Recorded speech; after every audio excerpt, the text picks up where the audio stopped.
Okay, give me a moment.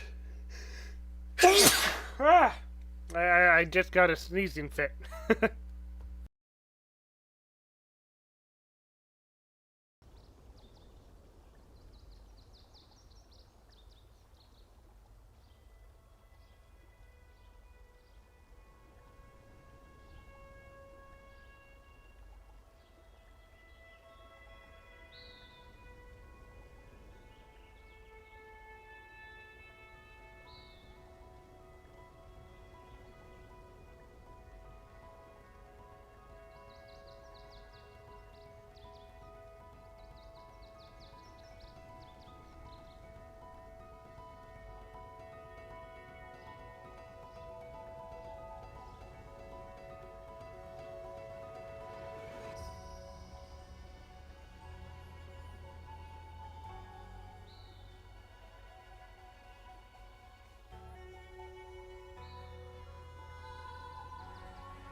Okay, I think I'm good.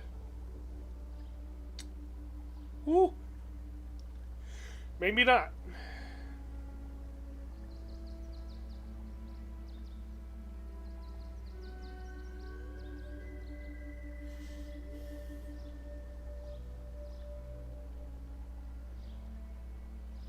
Oh.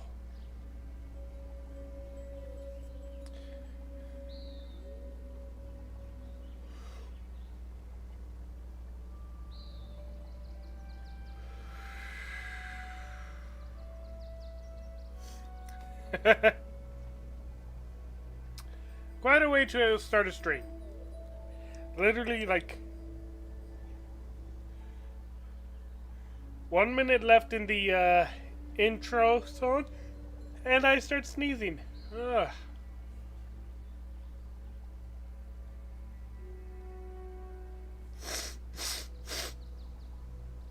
Ah, allergy season.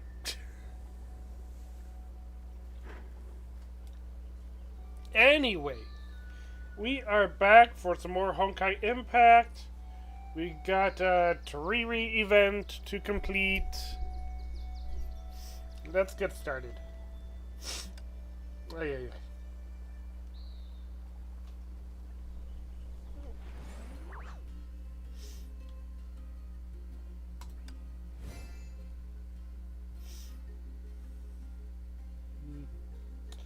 Hey, Scarlet. A mod file for what?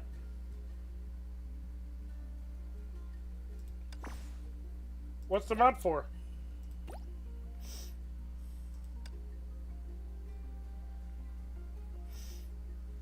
Hmm.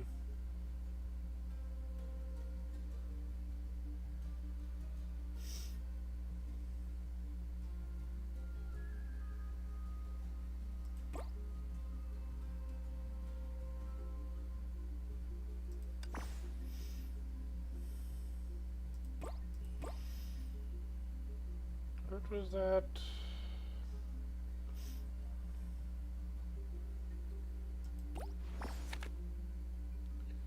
There's something we could set up. Oh wait, no, I'm thinking of the event in Honkai Impact. Or not Honkai Impact, Genshin Impact. Never mind. Mod file for CK2. Not for public use, but for personal. Okay.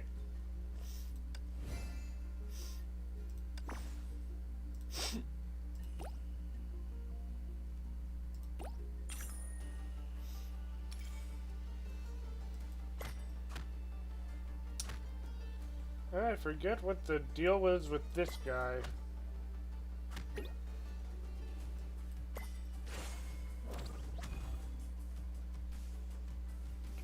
Obstacle cannot move or fall while it's present. The player deals 50% less damage. Removal match gems 3 times within 4 adjacent tiles. Oh.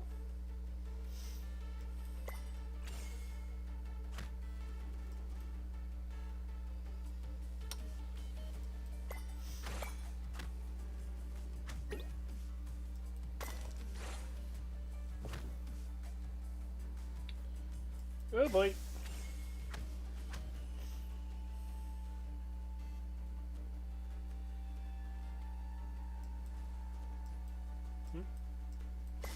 There we go.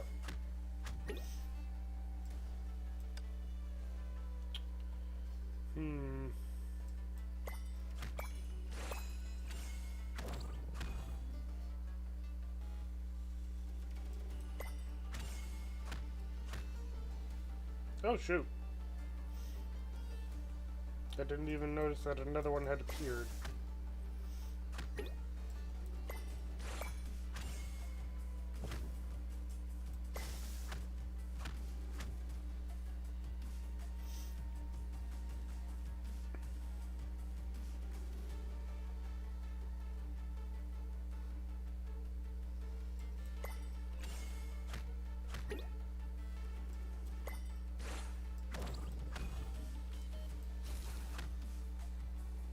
I really need to pay attention to that.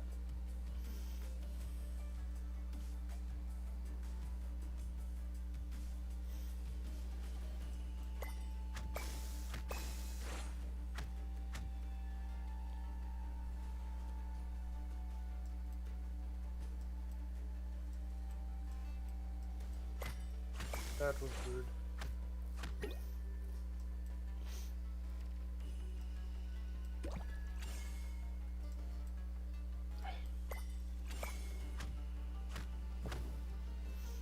Oh boy. This guy's giving me a lot of fiery stuff.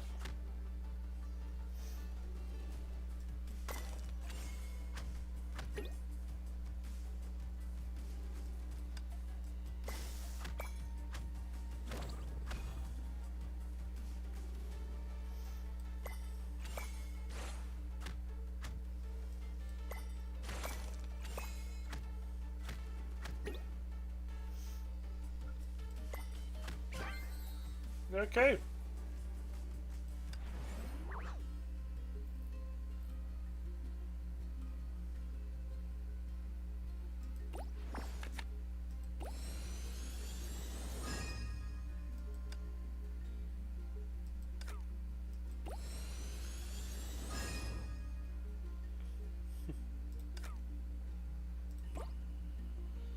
Okay, now we're gonna get the ninja.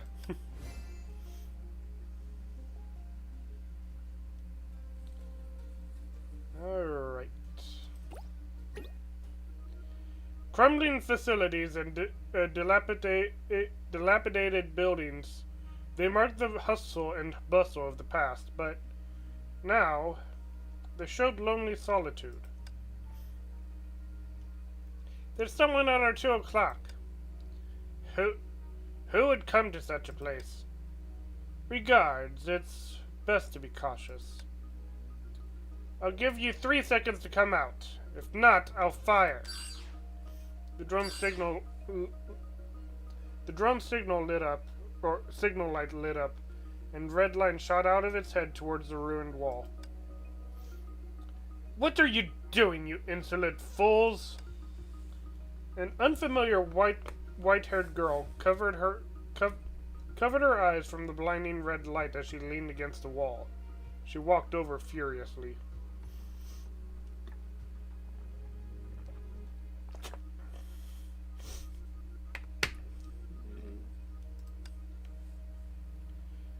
You have to apologize to me for your impudent... Huh? TeRiRi? Siren? TeRiRi hurriedly squeezed in front of the 4 girls protecting her and pushed the girl named Siren. Siren, it's too dangerous here! You must return to Crescent Moon District now! Dangerous? Oh, I thought that you lot didn't know that. Of course we do! That's why we chose to travel together! travel together to seek some thrills? Delta, who had been observing from the side for a while, decided that it was the right opportunity to ascertain her conjecture. This lady here. We haven't reached the Lavinia Library. If we were to turn back now, what would we do for TeRiRi's graduation thesis? Graduation thesis? What are you talking about? TeRiRi has already graduated. I speak the truth. Look, it's clearly written on the commission listing. Sir, you can go back first. I'm really not. TeRiRi's voice got softer and softer until it was merely a murmur. She could not even convince herself with her words of rebuttal. TeRiRi, you didn't forget what happened here, did you? Back then, they simply stepped into the courtyard and had to pay a hefty price. Are you going to follow in their footsteps? I didn't forget, and I won't step on the same path. If that clever mind of yours is still awake, you should live your best life instead of rushing into danger, so as to not let their efforts down. I came back precisely because I'm awake. It's been so many years, but you're still foolish beyond salvation. But, Siren, you're the same, aren't you? Why else would you be here? You were so sure that the Dark Lord no longer exists, but you broke through the Boulder Guardian's defense and came here alone. I just wanted to ascertain something for myself. Then why do you stop me all the time? You're the one who understands me best. We shouldn't be the only ones who get to enjoy that kind of peaceful life. You haven't given up on that ridiculous idea. Siren, we already lost Senpai, but we might be able to save the other one. You said that we should look forward and that everything is in the past now.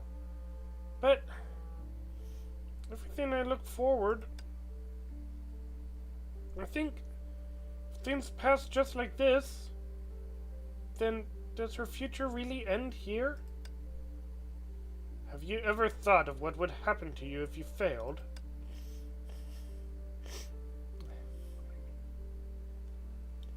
If I contemplated about the results, I'm afraid I wouldn't be able to persevere. I only know that this is the only thing I want to do now. You idiot! Siren bit her lower lip in anger. TeRiRi's stubborn expression reminded her of another heavy memory. She knew well that even if she could stop TeRiRi this time, she would make the same decision again in the future. As things are now, there's no need for us to waste each other's time. I'll only tell you this. The Dark Lord has truly disappeared. I confirm this, and I'm not trying to patronize you. Is that true? Don't get ahead of yourself yet. We might not be able to infiltrate the site of the nightmare and enter the Dark Lord's courtyard just because the Dark Lord isn't around anymore. Why? I could use that secret passage, right? Yeah? The last time I passed by it, I coincidentally heard dogs barking. What a racket, so annoying. Dogs barking? Near the site of the nightmare? Could it be the three-headed dog Cerberus? Siren, thanks for the hint. I didn't say anything. Why do you think that I'm helping you? What if I'm just taking you on a wild goose chase? You wouldn't do that. Who knows? Noticing that she had stayed for too long, the unwilling and unwilling to mix with these people anymore, Siren decided to end this unpleasant conversation. TeRiRi, I've said it once again, or I've said it once, and I'll say it again. Don't sacrifice your life for this. With that statement, she turned and left. Siren, wait! The white-haired girl quickly disappeared into the ruins and withered trees, and TeRiRi was still thinking about the conversation earlier. Her instincts made her chase after Siren and neglect the dangers in the forest. Watch out! Aye, excuse me a moment. I seem to still have a stuffed nose.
Sorry, I had to blow my nose. I'm back.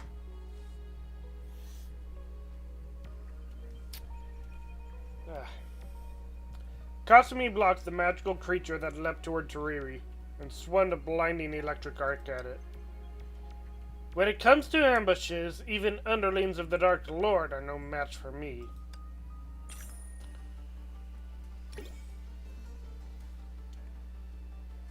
At the start when casting skills, Kasumi gains 1 ninja mark for 3 turns. If not continuously stacked, it will be reset.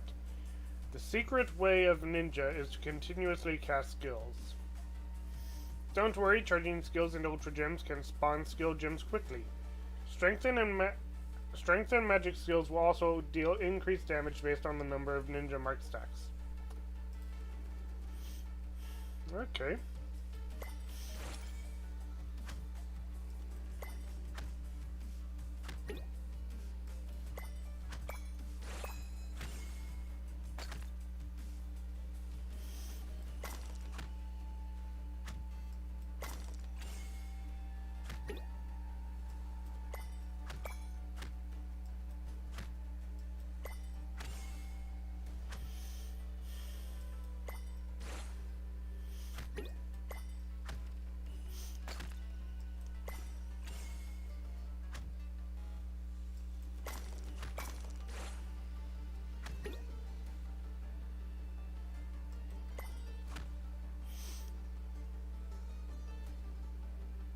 Oops.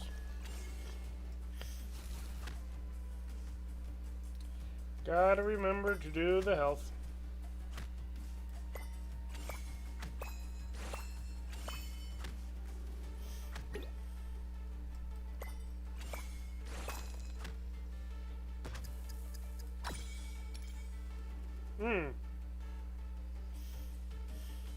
Uh-oh.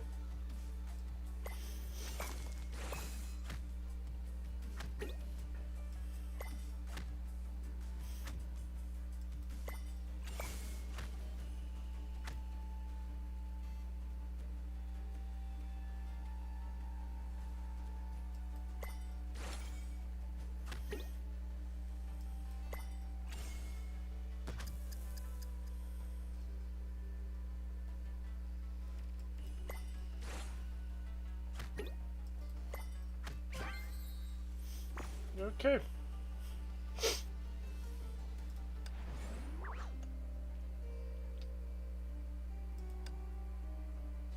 Are you going to remain silent? Hey, don't scare her! Our employer. As our employer, she needs to tell us the truth. And your little drones also require accurate information to be useful. I'll have you know that someone who can only fight will never match up with my trackers.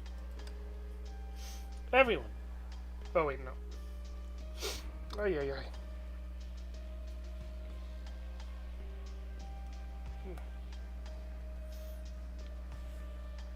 Everyone, please calm down. Miss TeRiRi, please listen to me. We don't have the right to interfere with your personal issues with Miss Siren, but the truth of this commission affects the execution of this mission. Please don't overthink. After all, the moment we accepted this commission, we must follow you until this mission is complete. Of course, if you aren't satisfied with how we do things, we can leave as well. But if you aren't willing to tell us the truth, we can't help you even if we wanted to. Actually, I'm not doing this for a graduation thesis, and I don't actually want to go to the Lavinia Library. I published this commission solely to save someone. She is in eternal slumber in the Dark Lord's castle now. To awaken her, I asked many people and studied many books, and I finally found out about a treasure that can awaken her in an ancient book called Miracle Stone. So you mean the treasure you're looking for and the person you wish to save are both in the Dark Lord's castle now? I'm really sorry for hiding this from everyone. It's good enough that you guys have escorted me out of Crescent Moon District. I can complete the rest of the journey myself.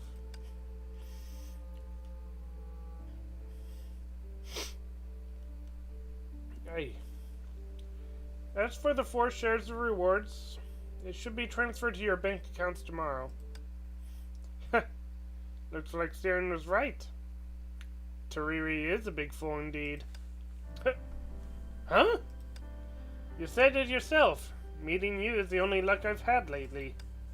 In that case, why are you throwing away the luck that was so hard to come by? That's right. After all, we don't understand anything about your graduation thesis, nor do we care about that miracle stone. In comparison, I'm more concerned about that three-headed dog. Then shall we see whether your drones or my great sword can defeat it first? Just what I wanted. Before the two of them could start arguing, TeRiRi stretched out both arms, one toward the left and another to the right to stop Delta and Baroni. The two girls paused and, in a rarely seen unison, held TeRiRi's warm hands. Thank you. Thank you, everyone. You're welcome. Everyone is only here because of my commission, but Miss TeRiRi. Ay, ay, ay. Can I just stop sniffling? Miss TeRiRi, your new commission is a piece of cake for us all. After all, everyone in this world is working for their own motives.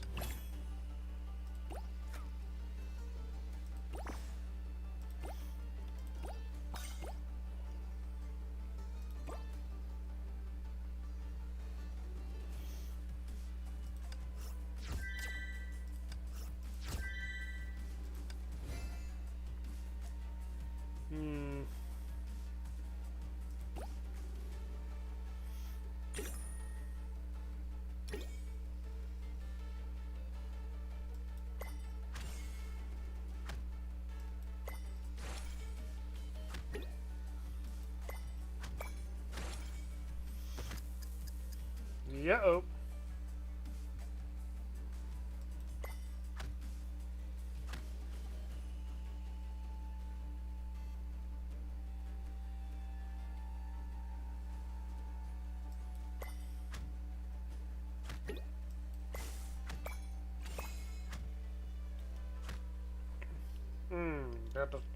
That's not good.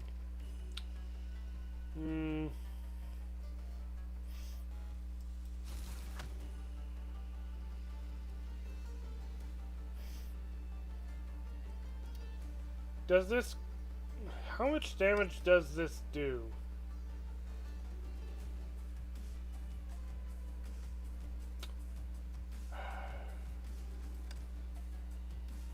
%500 damage.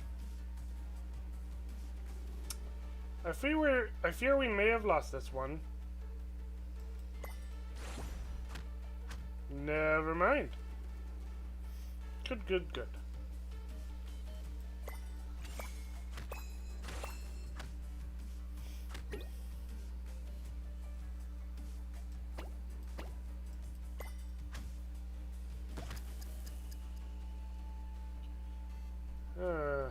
Freeze the gems around it, remove... Okay. That's a new one.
Okay.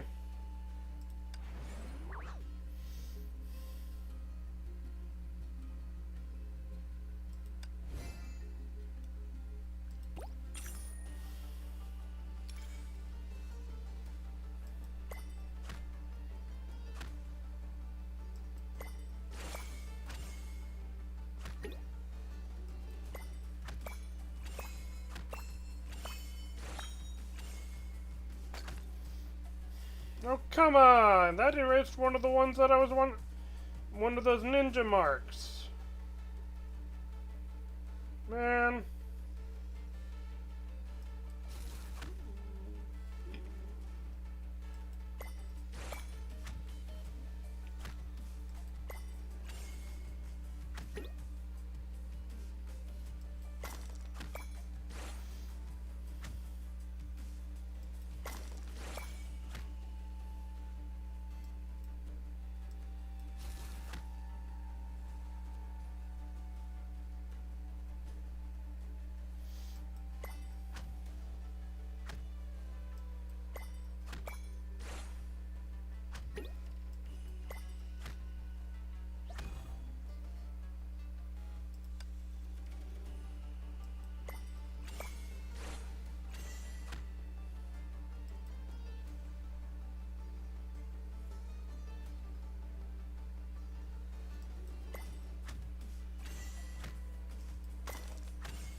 Again!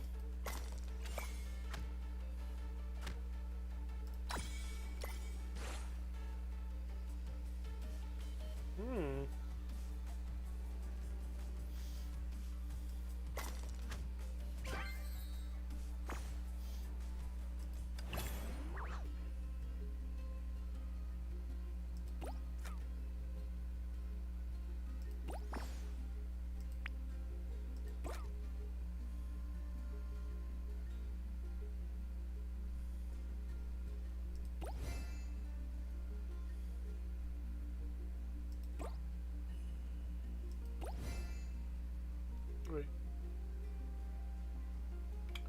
Oh, okay. I see.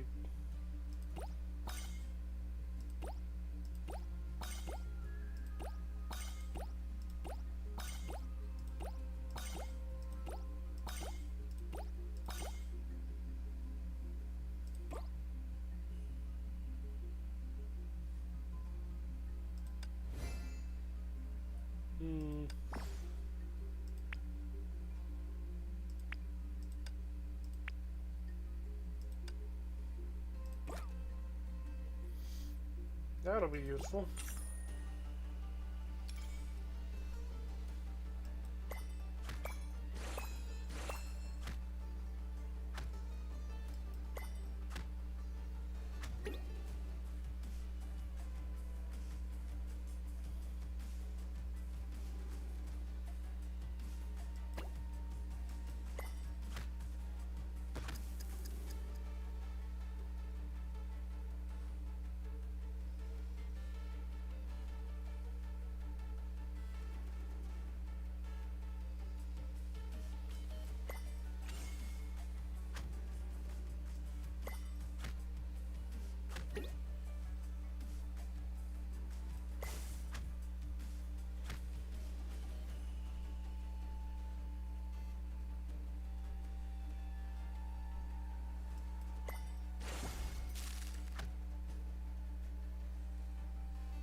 Oh!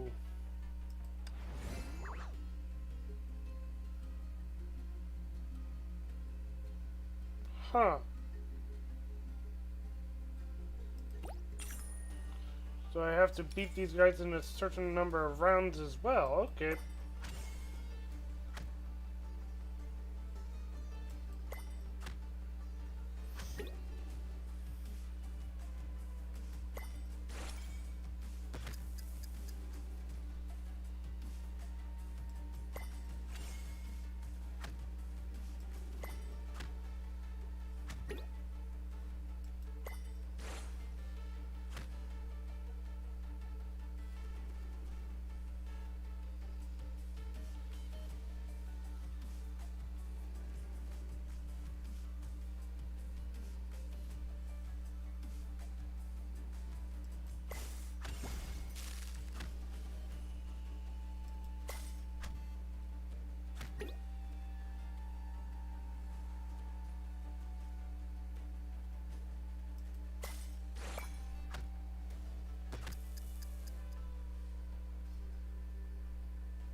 Listening to the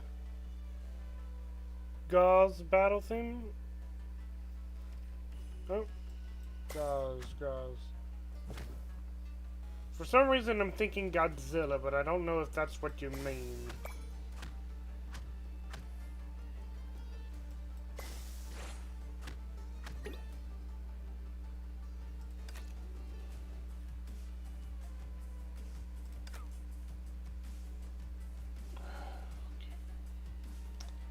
Oop.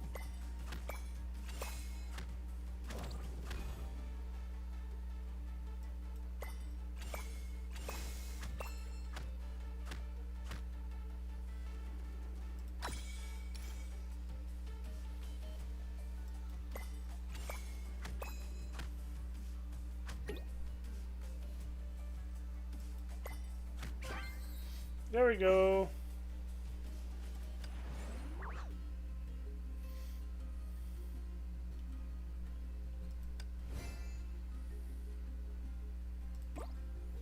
Damn it. Nope.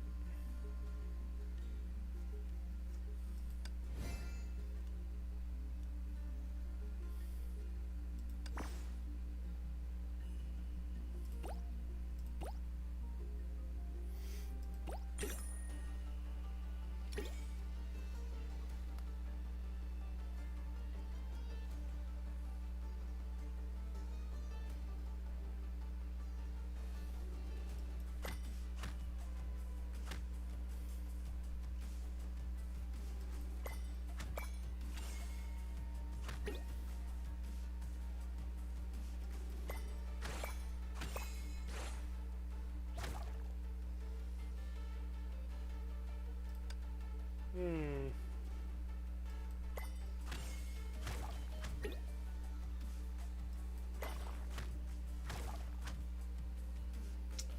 Oh, that's terrifying.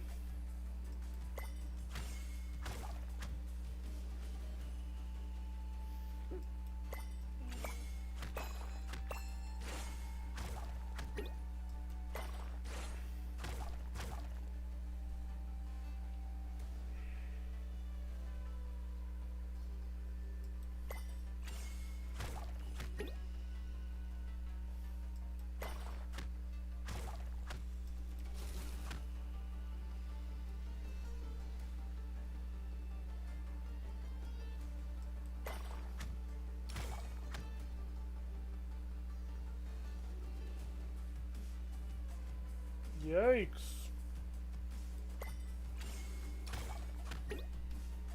This is getting out of control.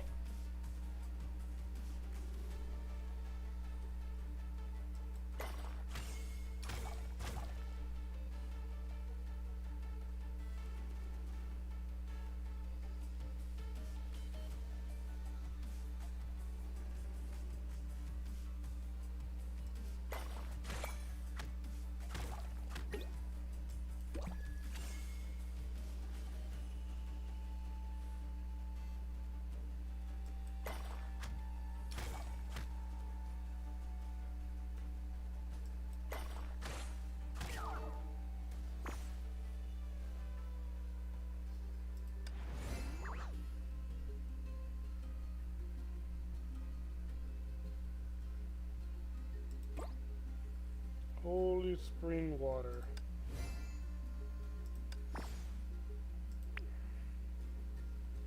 Of course.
Shoot.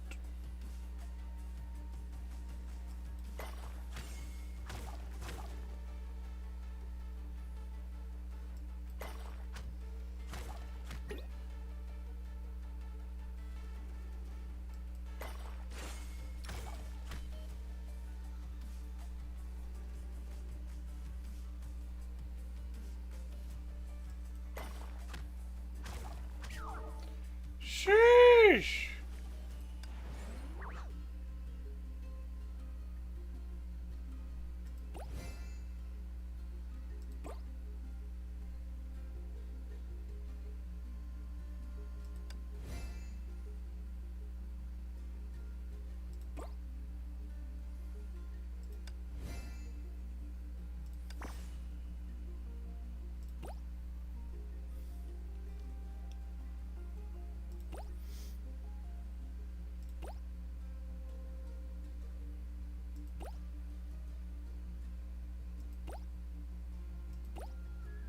$250 healing strength. Okay. Nope.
Okay.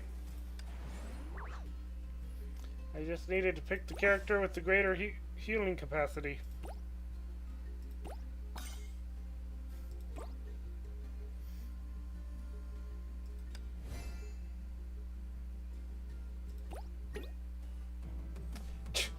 Can't we just get rid of it here and now? We probably can't. It says the dangerous magical creatures in the magical creatures encyclopedia that the magic key Cerberus guards is only visible when it's alive. This is the first time I've heard of a dog having a symbiotic relationship with the door or it guards.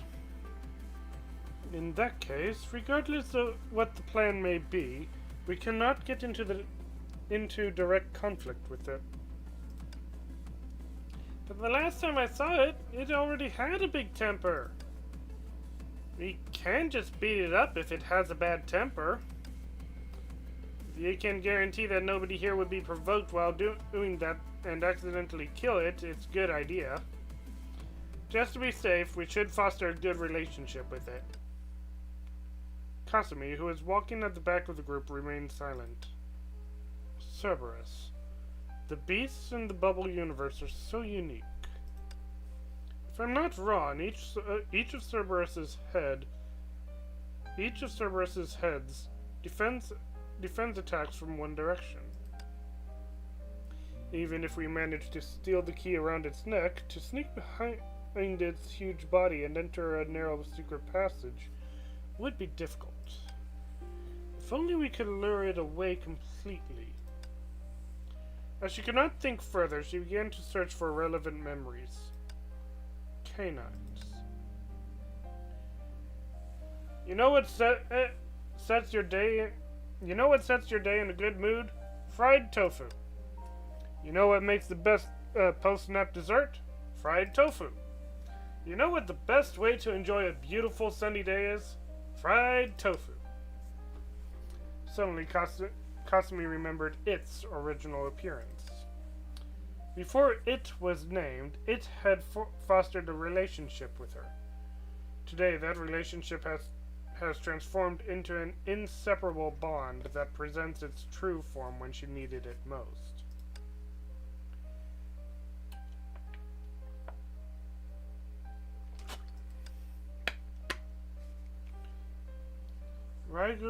Raigo Kumaru. No, perhaps you prefer the name Higokumaru. After all, you came up with that name yourself. I'm sorry, I've never treated you like a beast, but... After a moment of hesitation, Kasumi joined the discussion. This Cerberus, it probably has something it likes to eat, right? Probably. But I don't know what it is specifically. According to the Dangerous Magical Creatures Encyclopedia, its hobbies are stealing the Dark Lord's slippers and rummaging through the trash bin at the back door of the courtyard. After the Dark Lord died, the beloved Cerberus still upholds its responsibilities of their contract and wanders between the site of the Nightmare and Lone Star City now. After a while, nobody knows what it likes to eat. I see. Thus far, it seems to have the same habits as its own kind. We might be able to gain its trust if we feed it with food it likes. The key is guarding. It sounds like we have a pretty good idea, but this big fellow... As they got closer to the gigantic beast, they could clearly see the dog fur dancing in the air and its slobbering, nasty saliva. Just as TeRiRi had said, the Dark Lord's beloved dog no longer lived a life of luxury as it did in the past. Looks like Cerberus needs more than a good meal. It needs a full course of cleaning and grooming too. It's hard to imagine how we have to get on peacefully with a dog like this. I agree. I don't even want to touch it. As if it understood their discussion, Cerberus scratched its neck with its back paw in annoyance. Then it shook its heads aggressively.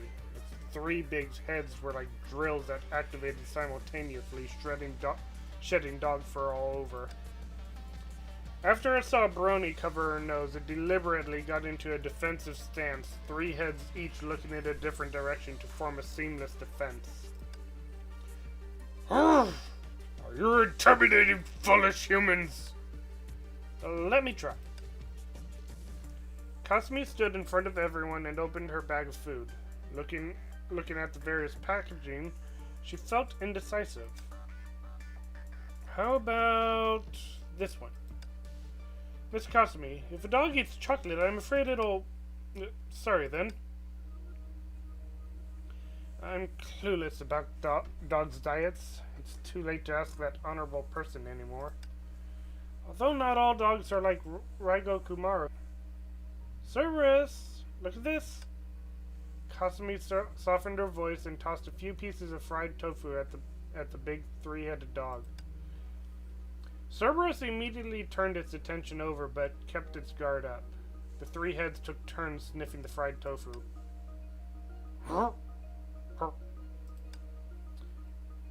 This head looks curious.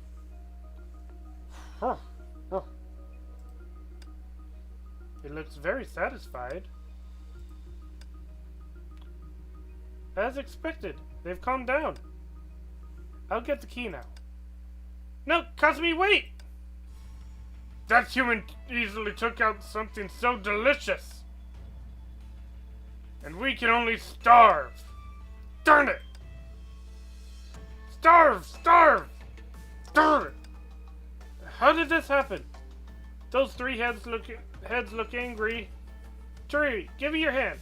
The rest of you scatter. Right as she spoke, the huge dog growled furiously and pounced at all of them. But thanks to Brony's reminder, all of them dodged in different directions. But this reminder coincidentally allowed her to realize something.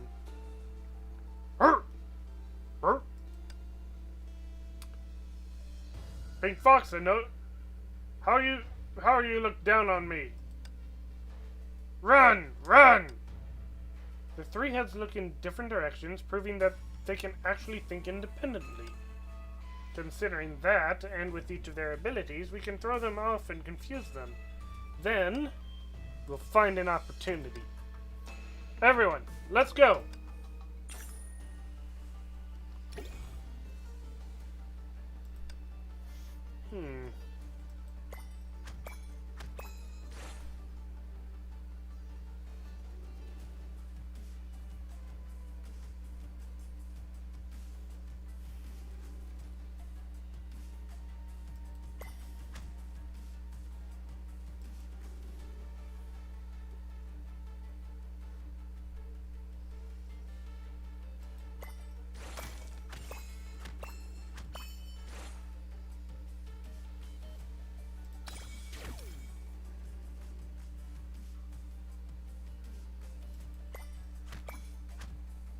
I think I may have gone the wrong way.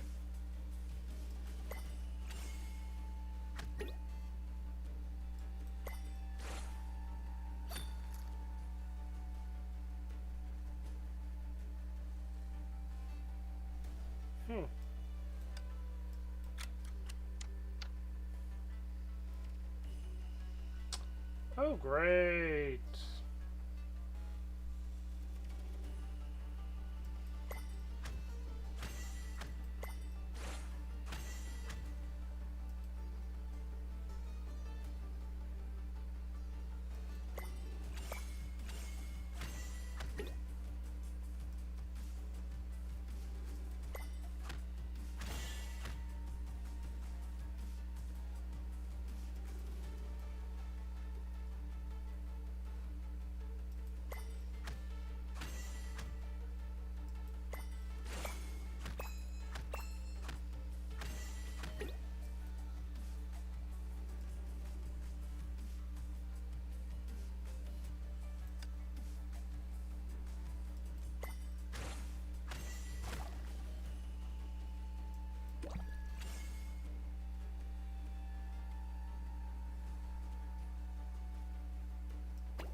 On! This is nasty! What's there?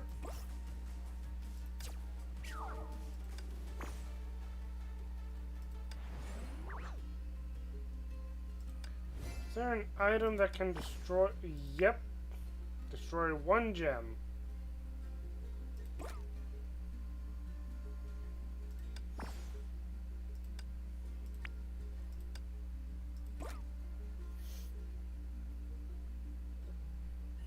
Wait. No, no, no, no, no, no, no, no, no, no. We need the healing potion. There we go.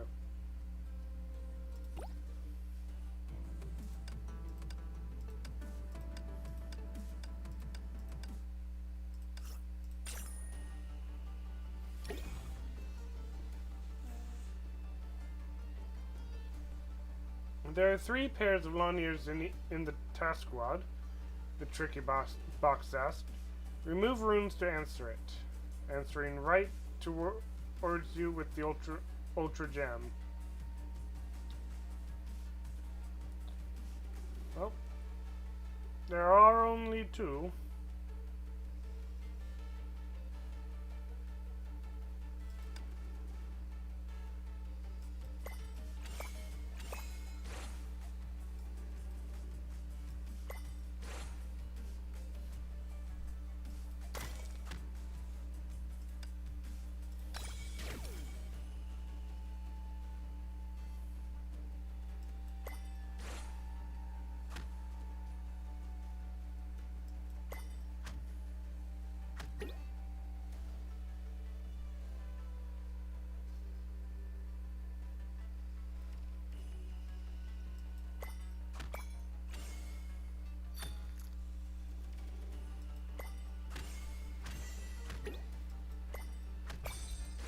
That was easy.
Okay. There we go. You guys are so embarrassing. Delicious. I almost caught them. Delicious, delicious. Where's the key? The key is gone? After them. Wait. Let me check my mind. Miss TeRiRi, what are you writing? I'm recording our discovery just now. I never knew that Cerberus had this side to it. Yeah, but we only managed to find out because of the ninja's daring attempt. Thanks. Don't show an expression of disbelief. You helped everyone, and I'm not someone who sees others dichotomously. Sorry, I misunderstood you. In that case, when it came to distracting them, Miss Brony contributed a lot too. I should also say thank you. What are you two playing at? As long as we acknowledge it in our hearts, there's no need to say it out loud, right? Oh, so our dear Delta is shy? Think of it as you will. Anyway, we managed to deal with Cerberus, and we're one step closer to the Commission's destination. Let's continue forward. The magical creatures in the tunnel were capable of seeing clearly in the dark, as they have adapted to their habitat.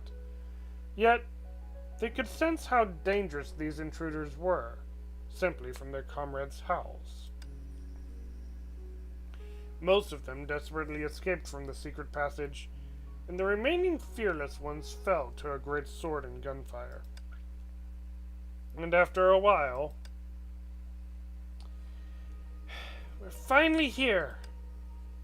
There were so many monsters in the passage, but there's nothing here in the side of the nightmare.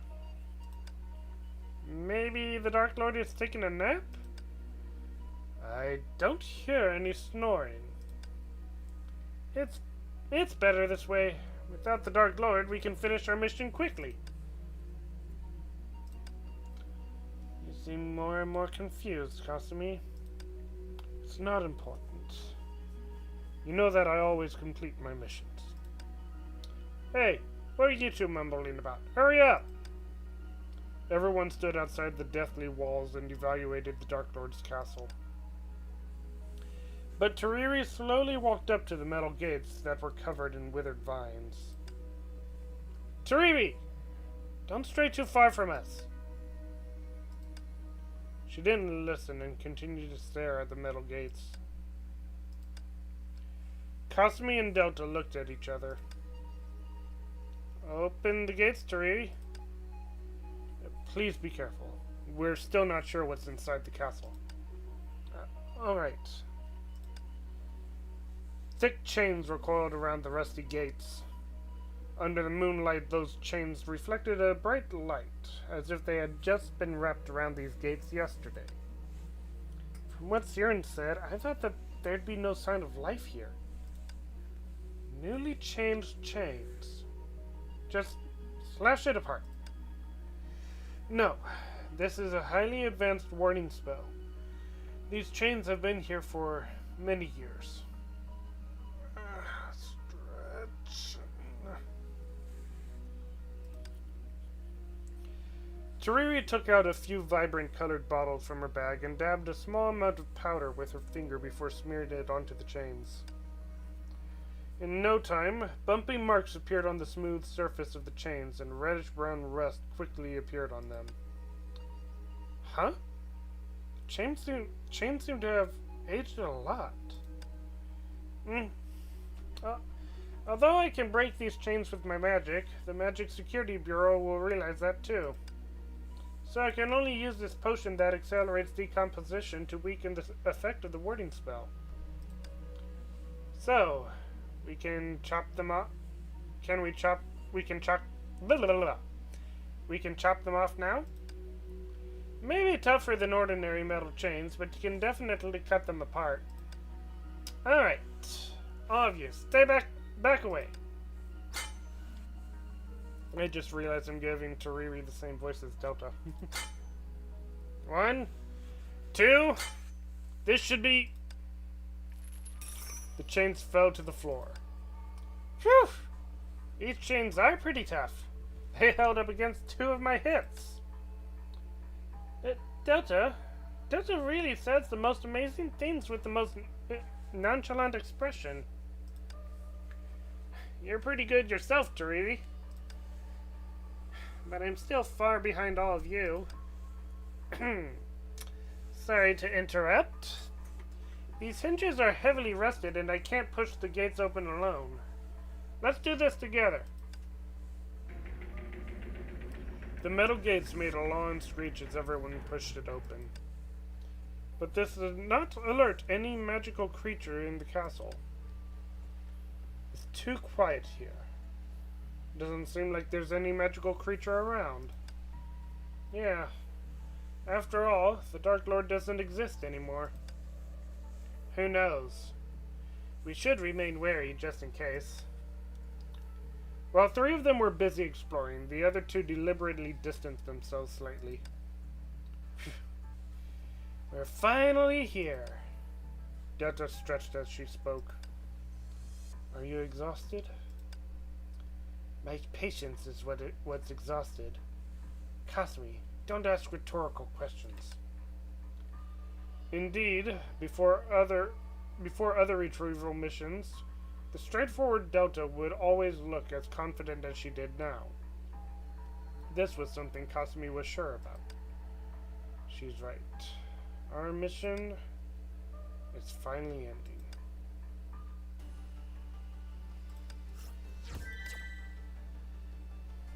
Okay.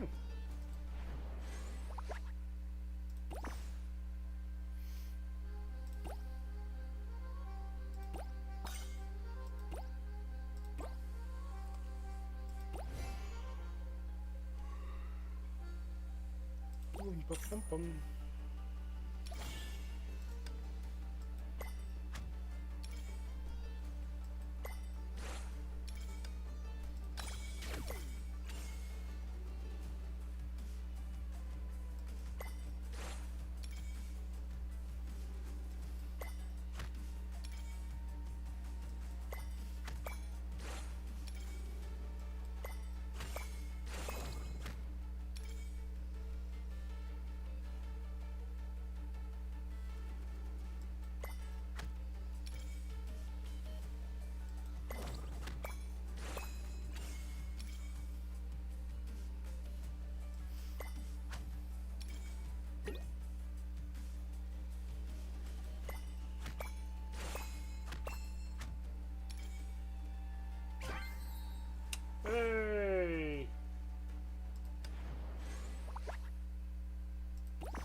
I see how that works.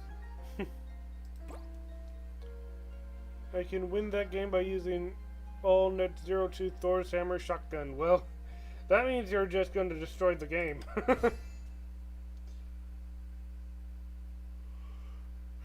Yeesh.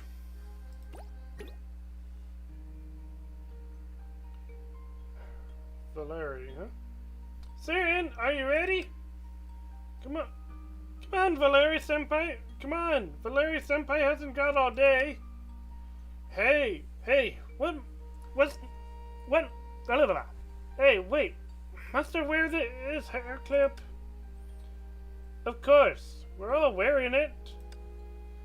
Alright then. Promise me you won't laugh. Fine, we promise.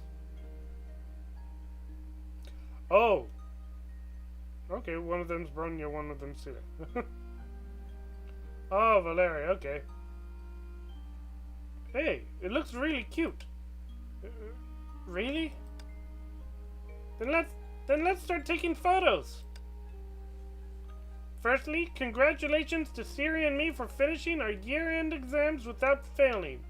And congratulations to Valeri Senpai and Roboli Senpai for graduating, passing their internship, and getting a job at the Magic Security Bureau. From today on, we are real magic girls. Alright, it's just a photo. What's with the long speech? It's not like we can't take photos again in the future. Valeri, your face is flushed red. Hey! Ready? 3, 2, 1. Let's do a different pose now. Huh? Oh, we used up the image developing agent. What a pity. What a pity. We only have one photo. We can't share them on the four of us. I bring more agent over. Wait for me. The graduation ceremony is held tonight.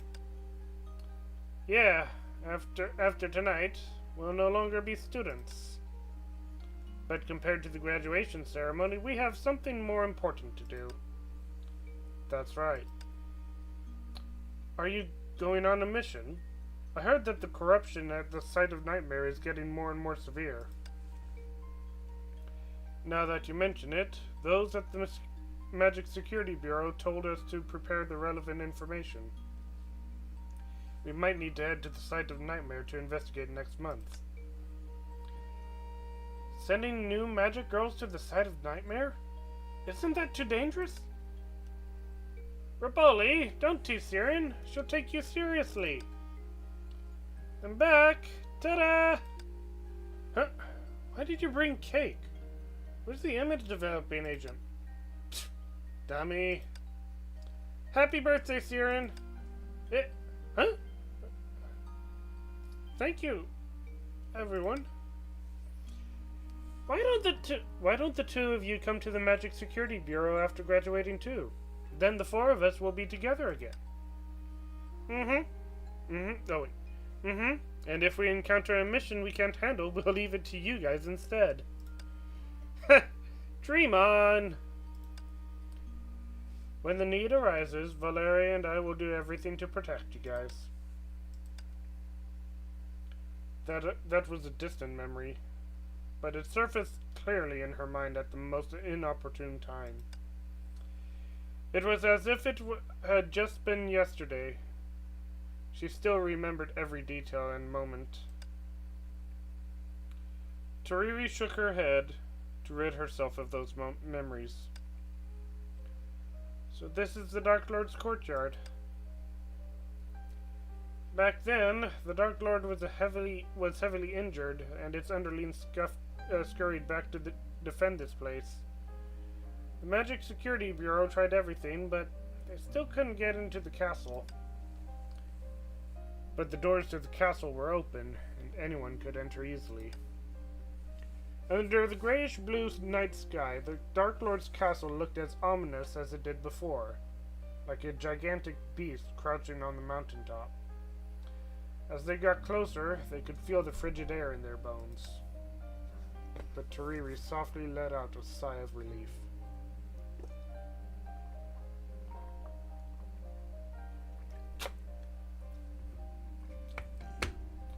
Okay. So we saw that Valere and whatever Bronya's name was in here. Those two were going to this courtyard of Nightmare Courtyard, but TeRiRi only mentions coming in to save one person. So who's that one, and what happened to the other? I'm finally here again. Then, how did you guys get into the castle? A few magic girls arbitrarily formed an assault team and mixed in with a group of magical monsters. Then they opened the gates from inside. Victory was just before their eyes.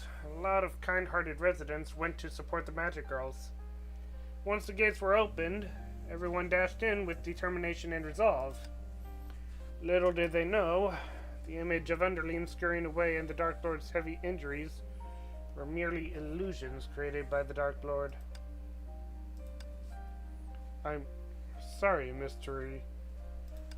It's alright. It's all in the past. Don't you guys think that this wretched place is pretty cold? Yeah. I'm trying to find a comfortable position. My legs are getting stiff again. You know what? I'm just gonna sit on my knees.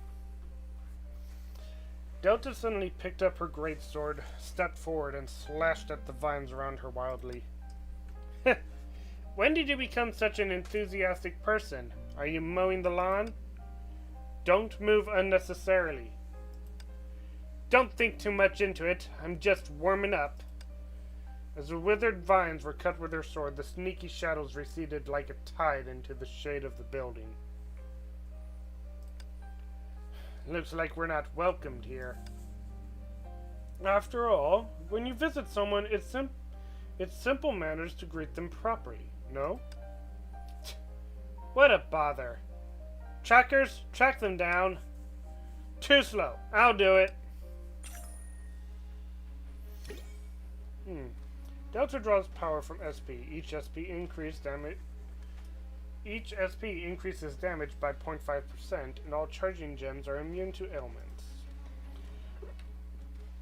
Okay.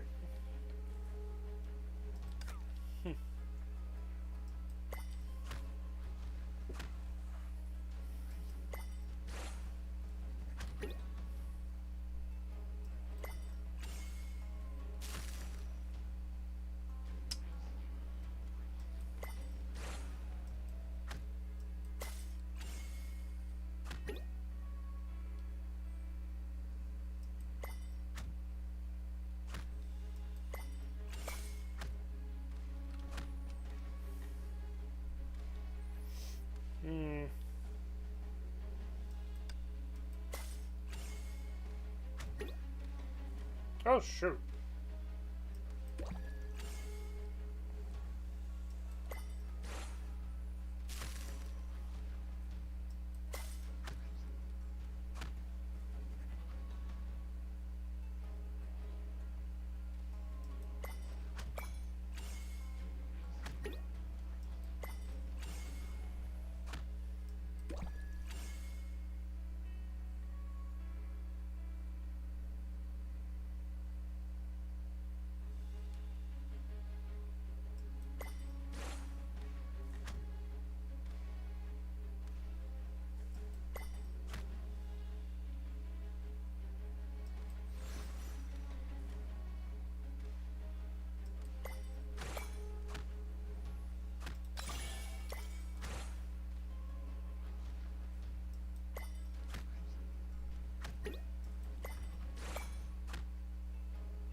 Okay. Aside from those sneaky magical creatures, this place is devoid of life. Are you sure that the Dark Lord is still alive? The girl nodded and took out a stack of photos from her bag. It's said that candlelight is seen in the window every night. Could a magical creature have done it, such as a flame-breathing dragon? Unlikely. The girl took out an envelope from her bag and a stack of photos from the envelope. So many pictures of the same tree? Idiot, it isn't just a tree. Look closely. There's clearly a full view of the site of Nightmare in the upper right. I asked a friend to take a picture of it every day. Look at this. Look, this one was taken a week ago. It's a bit blurry, but we can tell it's a humanoid creature. Trackers, scan the castle. Detect infrared energy. As the light danced at Brony's fingertips, the busy noise quickly assembled into a three-dimensional image with dense red markers hinting at the number of magical creatures in the castle. Yet there was only darkness in the direction of that tower. Looks like we need to go see it for ourselves.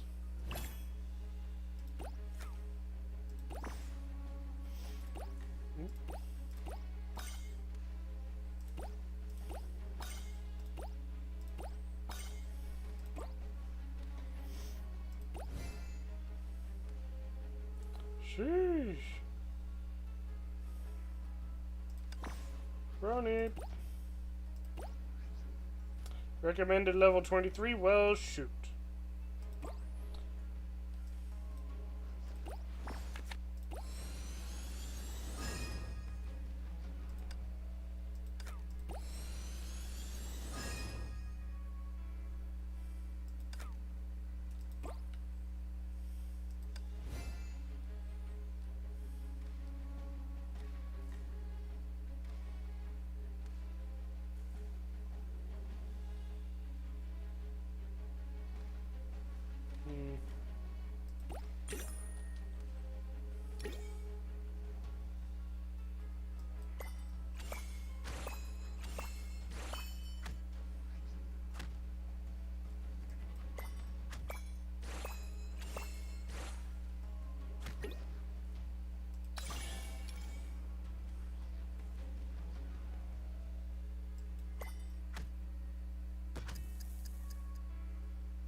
Okay.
Huh.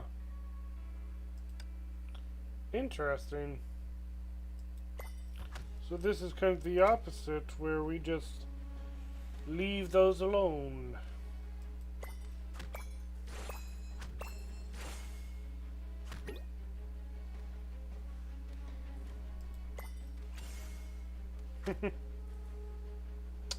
Fascinating.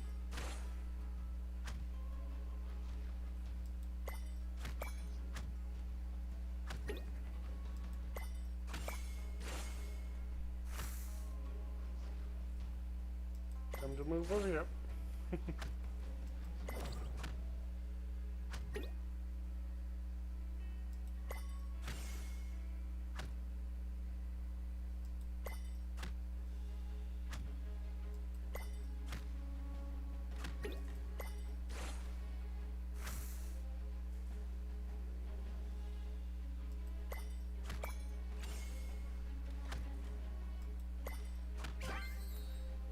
Okay. That's much better than a toxin that will remain contained is much easier to handle than a toxin that is continuously spreading.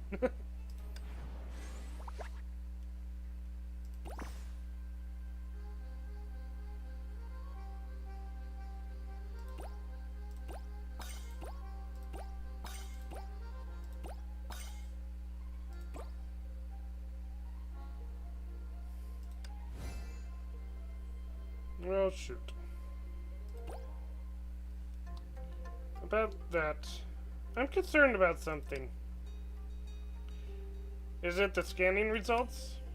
No, I believe in you and your partner, which is why I have doubts about this. Why have the magical creature markers appeared anywhere but in the direction of the tower? Why not in the direction of the tower? We need to enter to find out. But you should know some insects, plants, or even fishes are phototactic, right? Of course. And you said the Miracle Stone holds immense power. Then for magical creatures, the Miracle Stone is a sun. Is there anything wrong with moving towards the sun? Nothing. But if that's the case, why are we heading towards the tower? Shouldn't we head towards where the markers are the densest and find the Miracle Stone?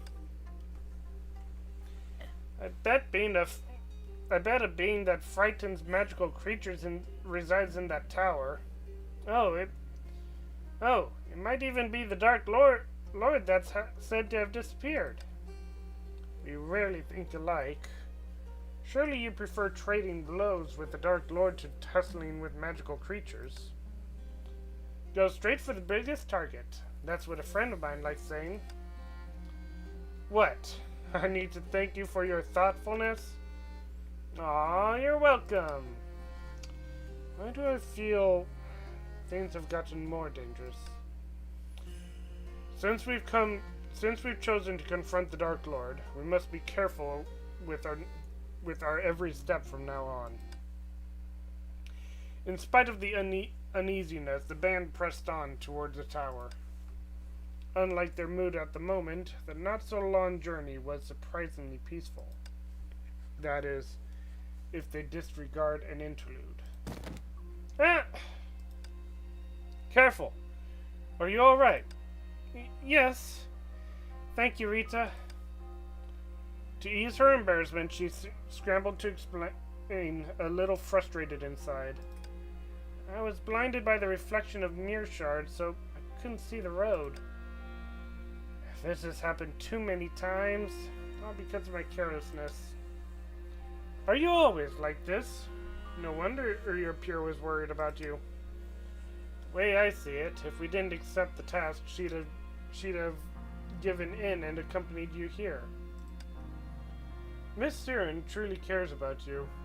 Please cherish such a good friend. The comfort of fellow travelers didn't work as they expected, but instead made TeRiRi feel worse. She looked at what reflected the light. The edges of the mirror shards looked new, so the mirror must have shattered recently. The mirror reflected a face tired, cowardly, and weak. I'll face it.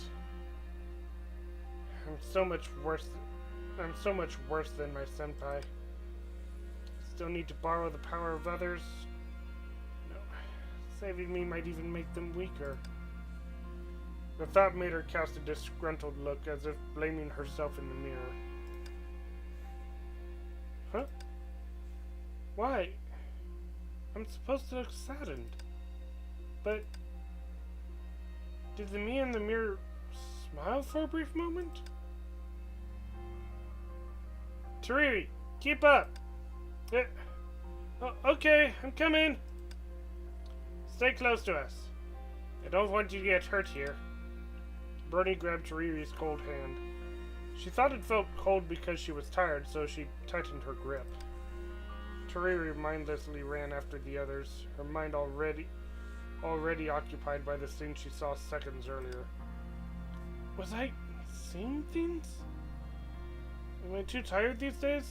Or was it the residual magic of the Dark Lord? The abrupt stop of Brony and the howling magical creature snapped TeRiRi out of surprise. Magical creatures sure are difficult. No, now's not the time to down. OBS. Everyone, watch out! This is nothing. Everyone, get ready for battle.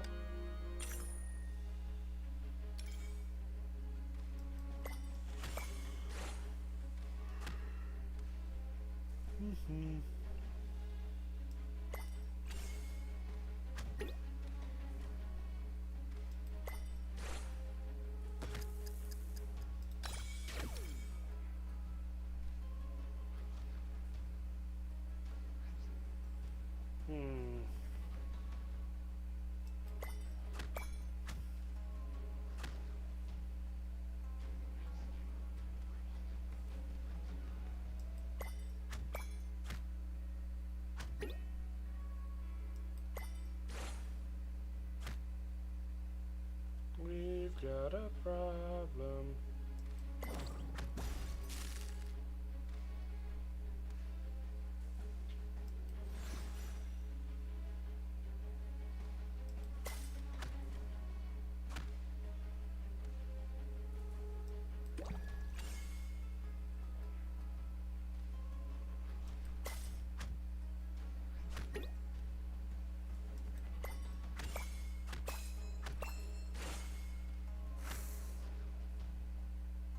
No touching. Should I touch?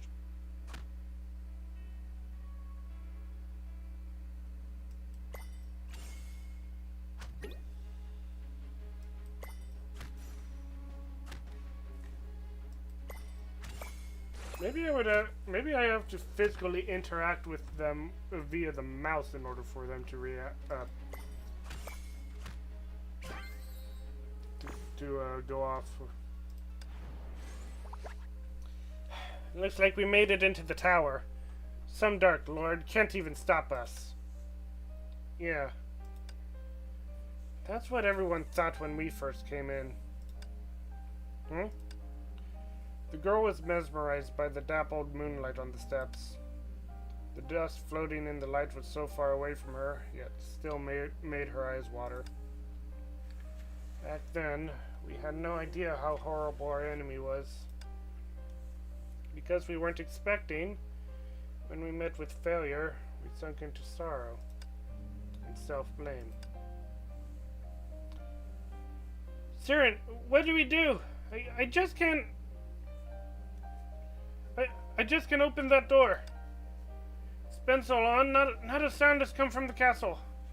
Valeria Senpai and Braboli Senpai should have succeeded, right? They must have. The girl squatting on the steps didn't respond. By the way, I think this group of magical girls only has us left. It's so quiet here. Siren, say something! How could you? How could you kick me out? Valeria Senpai, Braboli Senpai, you're all liars! Tactics, strategy? Do you think I'll buy that? You always make my decisions for me. You always treat me like a child. I hate you! Siren, go, stand up. We'll contact the Magic Security Bureau now. The Magic Security Bureau must have backup forces. Yeah. If they breach the barrier isolating the castle and return to assist Senpai as soon as possible, it won't be too late. Magic Security Bureau. You idiot, don't you get it? They aren't planning to send any help. Tears blurred Siren's eyes, but awakened her to reality. If she couldn't become who she dreamed to be, she could never break free from what imprisoned magic girls. She let intense emotions run rampant inside her body until they all flowed into her heart, ridden with anger and self-blame. It was then that the purple-haired girls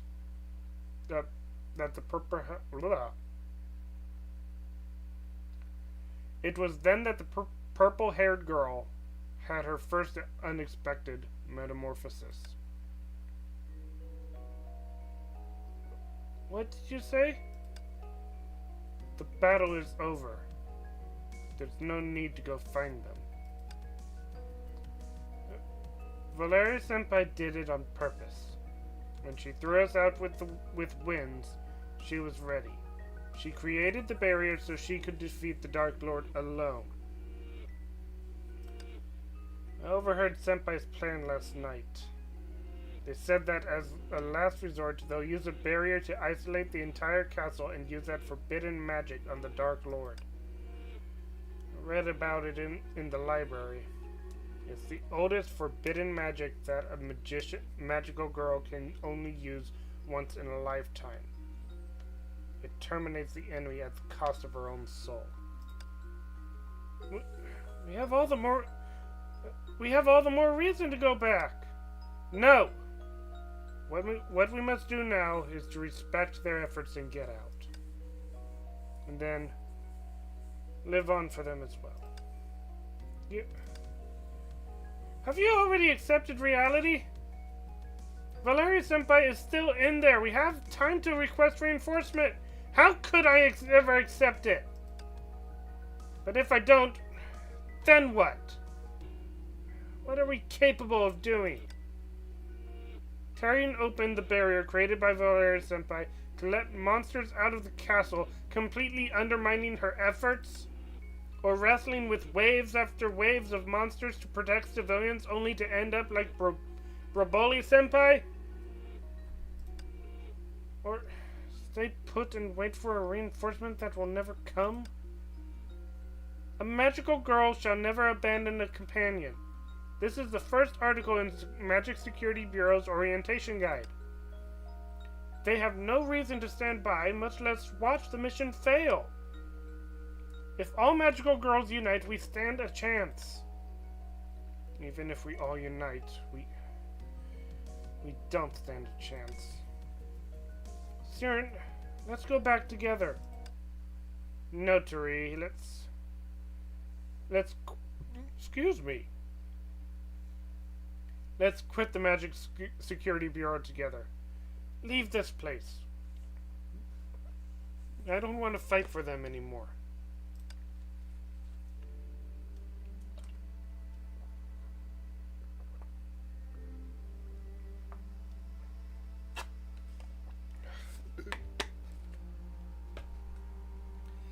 At the time, I didn't understand Siren's words, so I went to the Magic Security Bureau by myself to seek help. But as Siren said, they used approval procedures as an excuse to delay support. When I rushed back to the castle with the so-called reinforcement, it was too late. Both the barrier and the Dark Lord have vanished, yet all I could do was watch the Magic Security Bureau seal Valeri Senpai, who was slumbering at the center of the castle as a dangerous existence from afar. The girl lowered her eyelashes, her tone deeply saddened.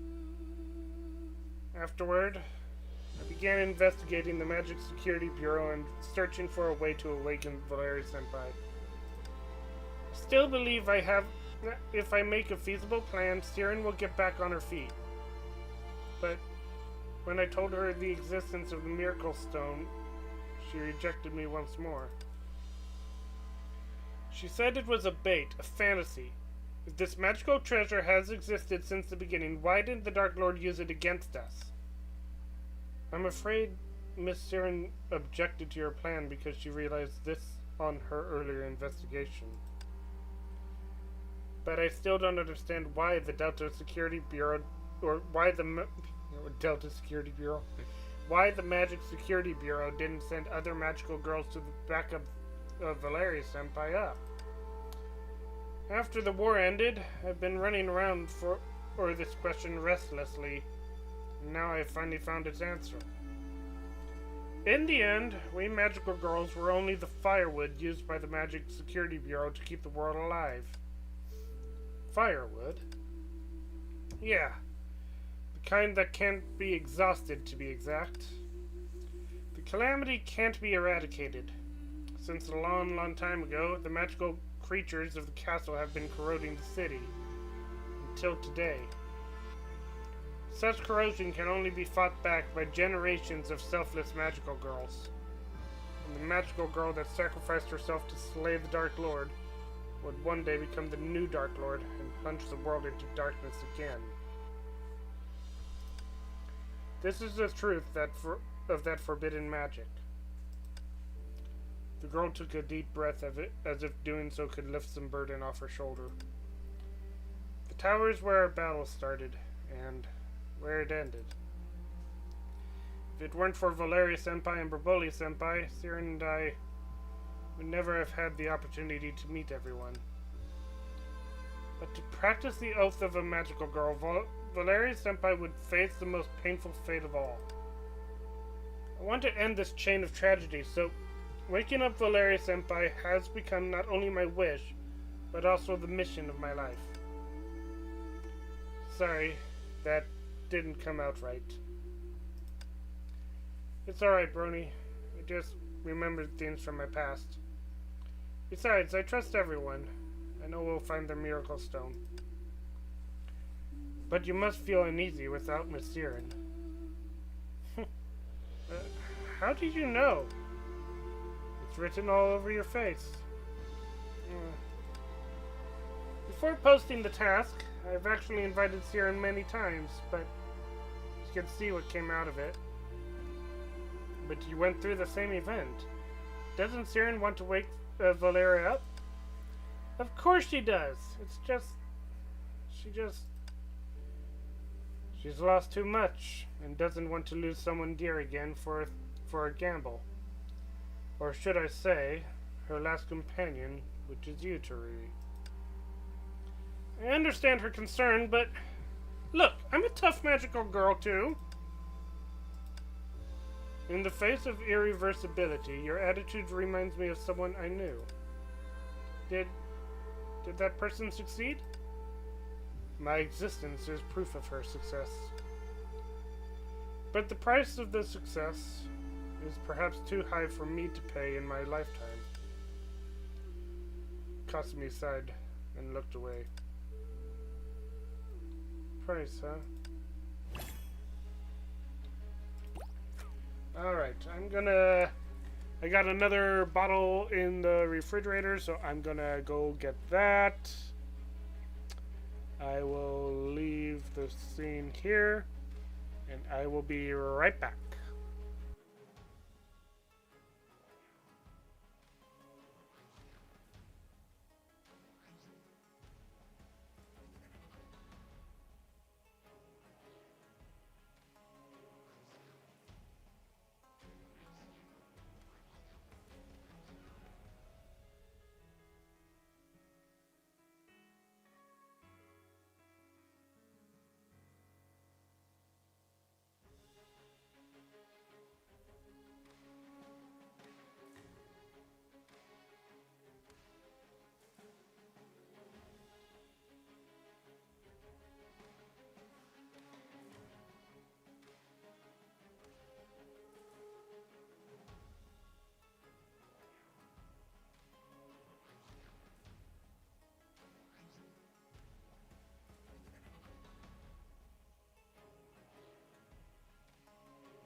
There we go.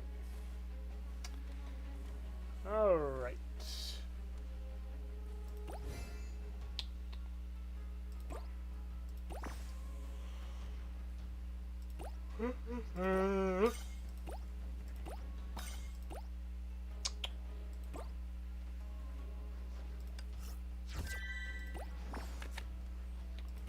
Transit 2.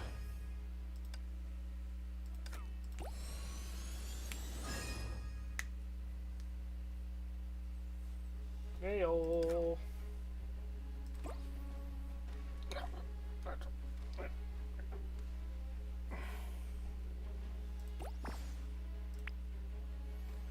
Change one gem into an ultra gem.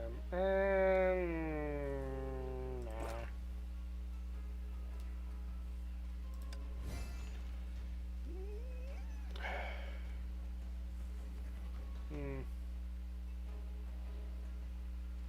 Probably should focus these level ups for on Brony.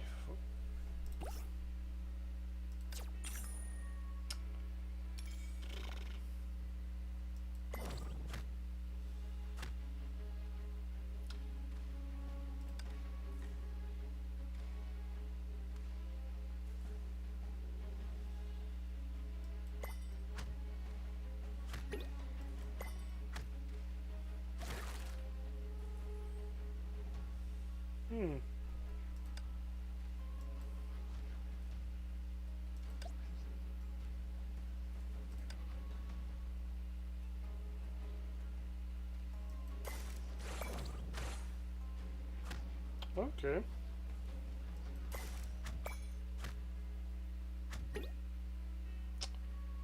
Easy peasy. Oh dear.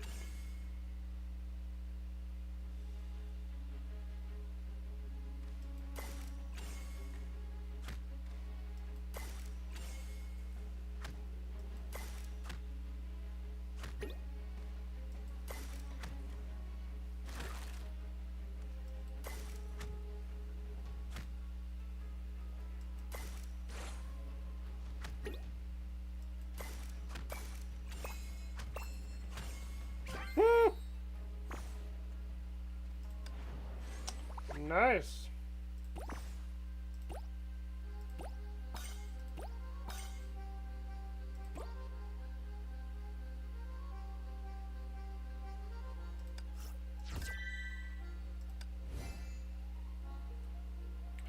Okay, yeah, I did unmute. Good, good, good. Oh, but I'm not showing the game. Nah. Man. Sorry.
I wonder. Nope.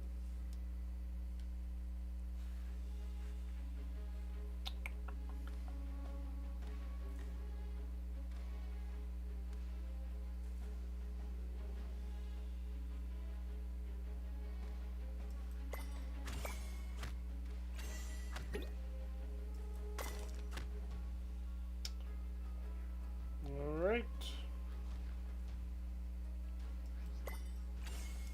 Ooh, ooh, ooh.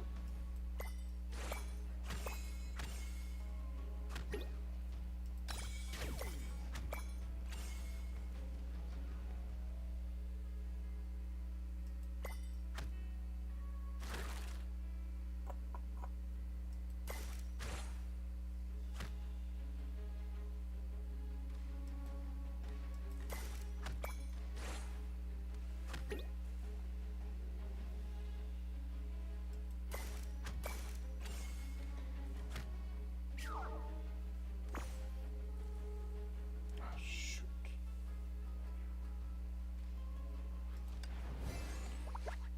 Alright.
Okay. There we go.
Okay.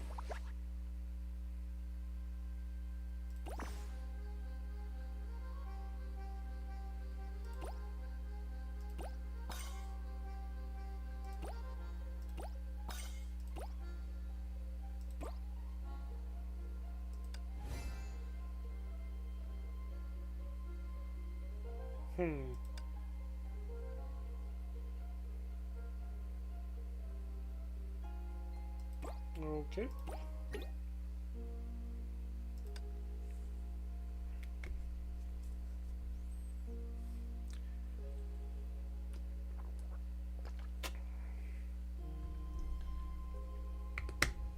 After traveling for some time, the band came to a rotunda that was several times more spacious. Oh, no wonder the Dark Lord didn't use the Miracle Stone against the magical girls. For a collector, the more they like something, the more they treasure it. They eyed the gems all over the place curiously. Despite having been damaged, they still shone with the luster unique to gems, which continued to attract their attention. But someone soon discovered the most special thing in the rotunda. Is the one over there? Yeah. TeRiRi carefully walked up the steps and, in the softest voice possible, greeted the only platform in the hall that was paved with pure white gems. It's been a while, Ulterior-senpai. The slumbering girl didn't respond. Breathing lightly, she slept as peacefully as at every night that came before. TeRiRi lowered her head and gazed at the raven-haired girl, whose body was nearly translucent. The dreamy foam that constantly escaped her body was a sign of her vulnerability. As cupped sand would slip through fingers, whoever taking her away would bear the cost of losing her. In sight, but out of reach. This is too cruel for you both. Yeah. If I can't find the Miracle Stone, Ulterior-senpai will sooner or later turn into these particles in her sleep, and finally turn into the Dark Lord. In her sleep. Oh. I see. What did you find out? Simply something interesting. The blue butterfly flapped its wings and gently landed beside the lips of the raven-haired girl. Are you going to... Don't worry. I just want to see it. See the nature of this foam. Wakey, wakey, Valeri. If you don't get up, you'll be late. So be it. I don't want to go to school anyway. But I don't know how to solve yesterday's problem yet. Then ask a good student. Is she called Broboli? Surely she can help you. But you haven't even talked to her since school started. That's because I'm busy. Okay, if you're so busy, I'll solve it on my own. I just don't know how many days it'll take. Don't give me the puppy eyes, okay? Okay, I'll go. As for Broboli, I'll try talking to her. Really? Thank you! No need to say that between us. Seriously, I think you should be controlling this... Oh! Oh, okay. So Valeri has the alternate personalities. Okay. Seriously, I think you should be controlling this body, not me. I don't care about the outside world. You, on the other hand, keep it out of your head. Can't keep it out of your head. You're like a kitten that wants to touch everything she sees. Don't laugh. I know how much you want to come out. Even if it's for a day. Yeah, I do want to come out. I want to go to school with you, make friends, graduate, and become a competent magical girl. But if the price is making you the same as I am now, then I'd rather not. Besides, you're the one who should be feeling this world. You... Why? Doesn't Valeria think letting someone who hasn't discovered the beauty of the world feel that beauty is more meaningful? Alright, you win. Is this Valeria's memory? It's her residual dream, to be exact.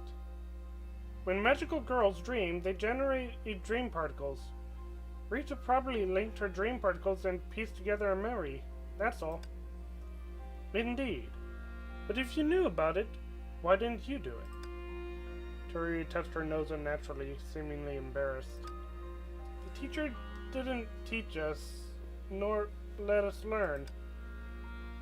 But this is super cool. It's not like that, Brony. Just think about it. A sleeping magical girl can't cast this magic on herself.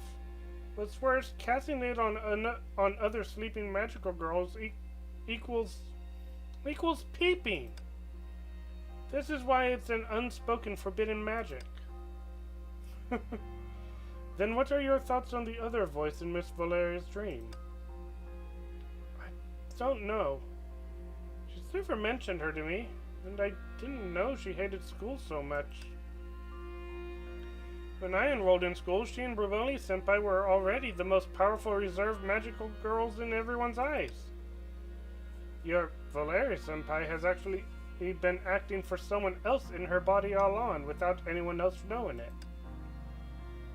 A girl with another person living inside her. This description stunned Delta. It was a little lonely and a little sad. Delta, who had become indifferent to the joys and sorrows of others from a certain point onward, was suddenly hit by a strange feeling. It had nothing to do with the mission and her interests. She only wanted to help the girls named Valeria in front of her. TeRiRi, do you mind if we continue to read Valeria's dream?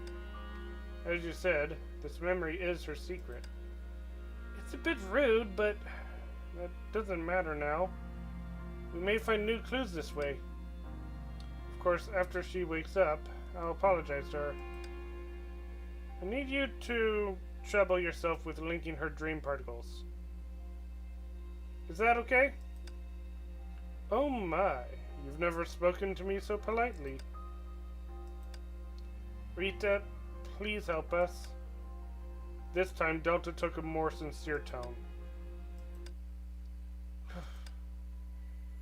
Damn it! Where are these monsters coming from? There's no end to them! Don't be afraid, Valeria will win. Of course! Incantations, gestures, mana bursts, the girl repeated the same routine over and over again. It feels good to fight alongside you. Cut it out! Haven't you always fought alongside me? Yeah. Monsters were still pouring in, yet the power of her magic did not falter. Do you remember when we first attended the field training class? The target machine broke. Not knowing this, I took out 3 people's worth of targets. TeRiRi said nobody had broken this record yet. But once I get back, I'll set a new record. You don't say!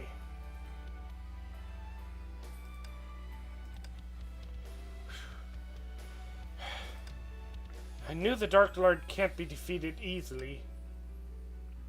Sirin and TeRiRi should have withdrawn from the castle. I hope they're alright. They'll be fine. Valeria, are you really...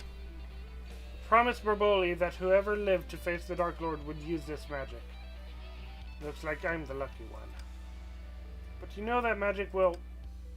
I don't have a choice, do I?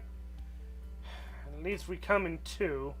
This will surely take the Dark Lord by surprise. Ooh. After I use that magic, you can take full control of this body. At that time, the by that time, the Dark Lord's dead, you walk out of this castle and everyone's happy. Why would everyone be happy? You'll be gone! You've done so much for me, yet I haven't even thanked you properly. I'm only an incomplete soul. Had you not shared your life with me, I'd never have the chance to take in the beauty of this world. Oy.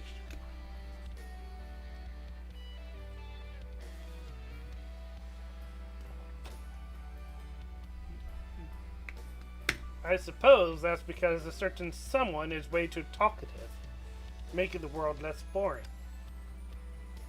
If it weren't for me, you'd have become much stronger, being able to defeat the Dark Lord alone without using that horrible magic. Don't say that.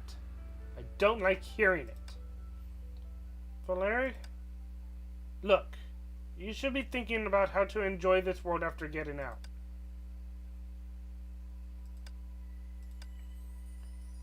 Hey, what's happening? What did you do? Am I finally helpful this time? I'm not as strong as you, so I can only bear some cost for you. This way, you will only slumber, be awakened one day, to start a new life. What about you? What will happen to you? Will you wake up again? No, nobody but me knows your existence. Who will wake you up? Hey, answer me! Hey! Silly! The residual dream ended there. To let one live, the other chose to become her firewood. And the one who lived ultimately made the same choice to protect the other. A bone-deep cold suddenly invaded her body, as if the day she ran away with her in the snow. This kind of thing happens everywhere. Delta, you don't look so good. I'm fine. You must feel worse. Yeah, but at least we have a remedy. Rita, please go on. Very well. The tiny bubbles of dream converged again, but this time they showed a scene beyond expectations. Little one, are you okay? I'm okay. Thank you, Twilight Paladin. There are many bad guys around here recently, but don't you worry. I'll take care of them all. But before you go, could you please sign me an autograph? With this, I won't be scared of being picked on anymore. Of course. How about I teach you some secret moves? If you learn them, I promise nobody will dare pick on you. Under the warm yellow streetlight, the vigilantes planted a seed of courage in the little girl's heart. Getting a job that could spring hope and goodness to others happened to be the most important part of her vision. A believing heart is your strength. Come sparkle with me! Okay. Teresa, I'm your biggest fan! Thank you for your support. I'll continue to do my best. Amidst the vibrant lights and endless cheers, the idol named Teresa began to sing her next song. This was her most famous song, and the only song Hackerbrony could sing. Workday's finally over. What should I do for the next 2 days? Let me see. I need to video call my niece to supervise her culinary studies, tutor the sisters in general knowledge, and write the prep school plan. It's hard work being the overseer. I've missed a few issues of Girl Run. Are we seeing every single version of Teresa that has ever existed? Both canonical, which is the one that we're looking at right now, and all the Bubbleverse ones? I gotta find half a day this weekend to read comics. Sitting at the desk piled with documents was a girl rambling about things that only concerned adults. But Rita the Witch knew this girl shouldered a future far beyond what common people could imagine. Wait! These girls. What? What's going on here? I'm not entirely sure. Like, just a moment ago, we were looking at the dreams of Valeria, her memories, and now we're looking at the memories of a whole bunch of different Teresas. So I'm not entirely sure what's going on. But, considering that TeRiRi is asking a similar question, I think we're about to find out. These girls, why do they look so familiar? And this is Valeria's dream. Why is someone else in it? The girl covered her head in distress. The residual dream just now was as vivid as the reality in another world.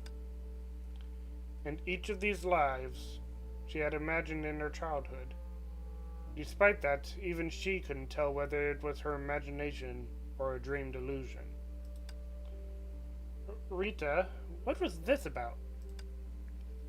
I'm sorry. I'm unable to tell the source of these impurities mixed together with Miss Valeria's dream particles. I assume this is related to that war years ago. To be more exact, the last people on Miss Valeria's mind were likely you and Siren. But intuition isn't very convincing. Which is to say, we need to turn to that person again. I think Master Conmin will be glad to help. She said so hesitantly, eyes flashing with an elusive light.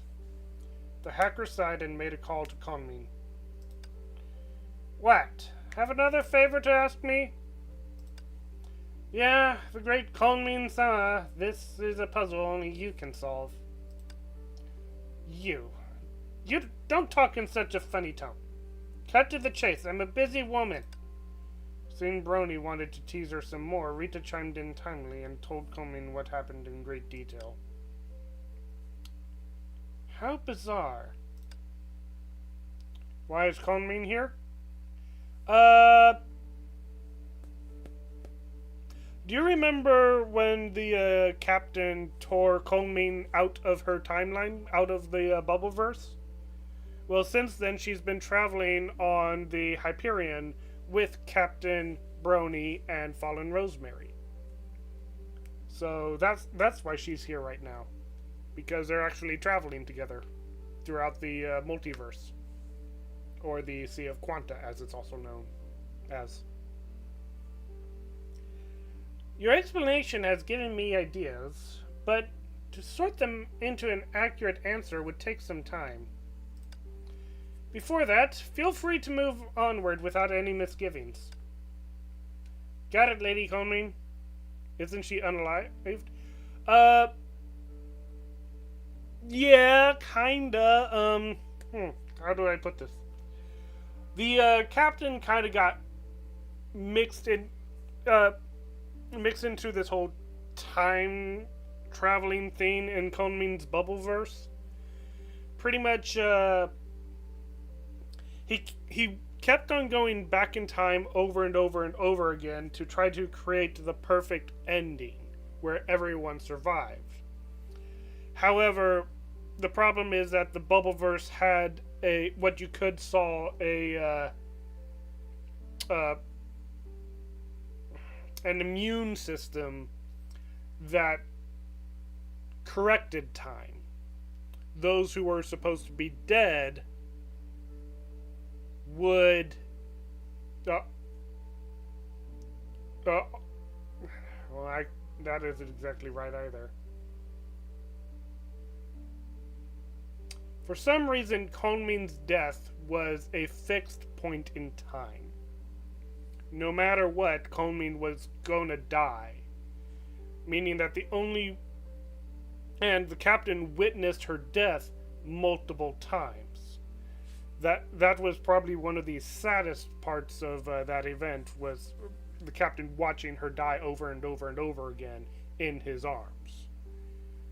But what ended up happening is that I think it was Fallen Rosemary that came with this. Actually, it might not have been Fallen Rosemary. Someone came up with the idea of taking Kunmin with him out of the Bubbleverse, out of her kingdom, take her away, and that way she can continue living. So she isn't unalive, she isn't dead, she is very much alive. And the captain was able to find a happy ending for everyone, even if Kunmin isn't going to be there anymore. That, again, that was a very, very emotional event. Like, the first time that event played, I legit almost cried. Like, the unfortunate thing is that playing a rerun, I already knew what was going on, so it didn't impact me as much. But that sounds like Okabe Rentaro taking himself out of the timeline in Steins Gate Zero. Kinda.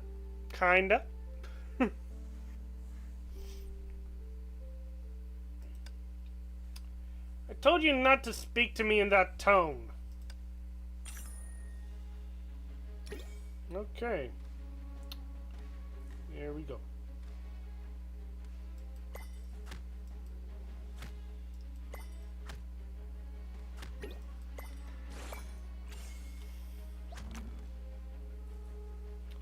Cannot move or fall. Deals 100% enemy attack of damage to the player every turn. Moves to a random tile and leaves Vine there. Okay.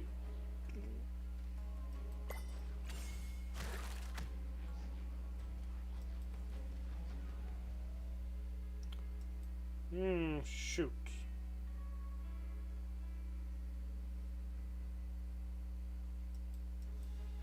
That's unfortunate.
Trackers, call Kunmin for me.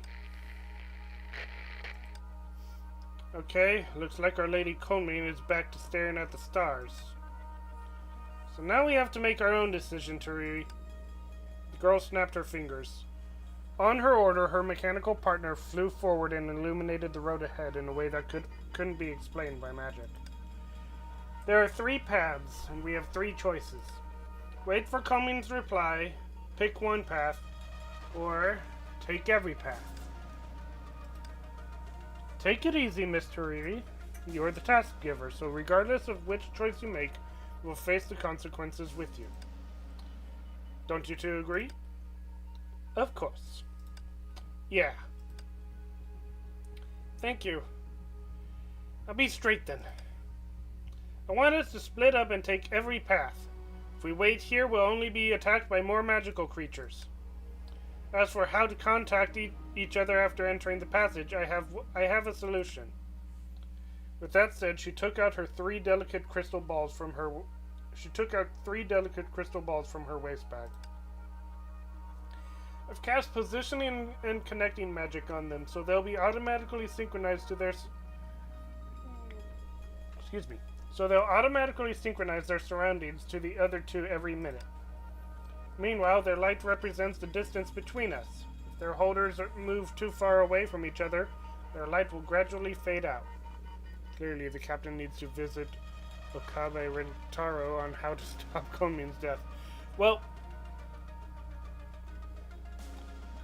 the thing is, the captain tried to take the Steins Gate route.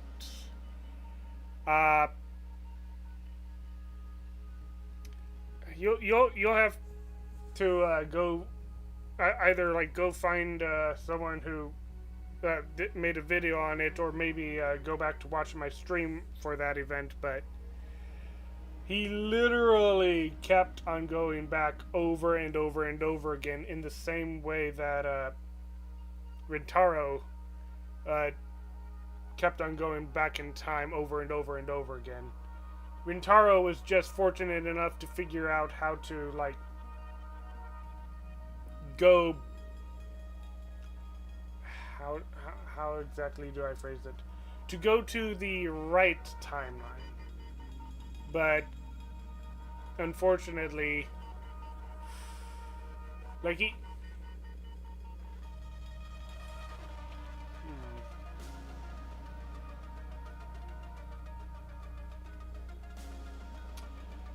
his assistant's death, the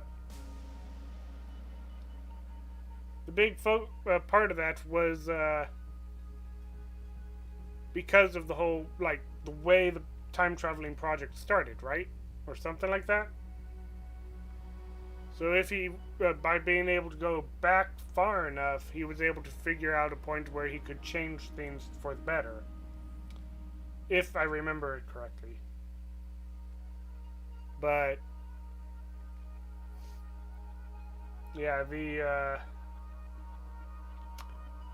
the world had pretty much had a system that would it literally had a whole army of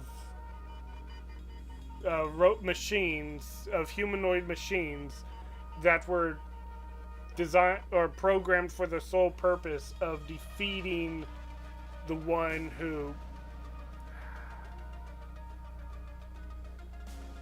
I forget what Konmin had done. It was something to do with the ancient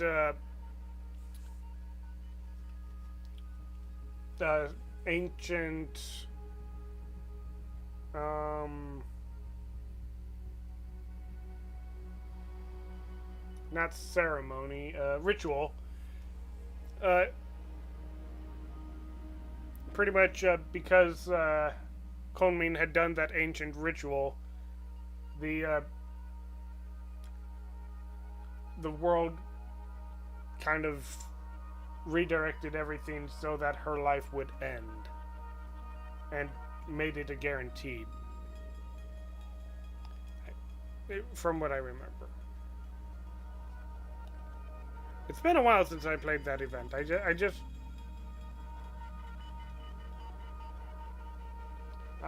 just remember, like, first you had a whole bunch of bombs being put into those paper lanterns, and then you had assassins coming in to kill her.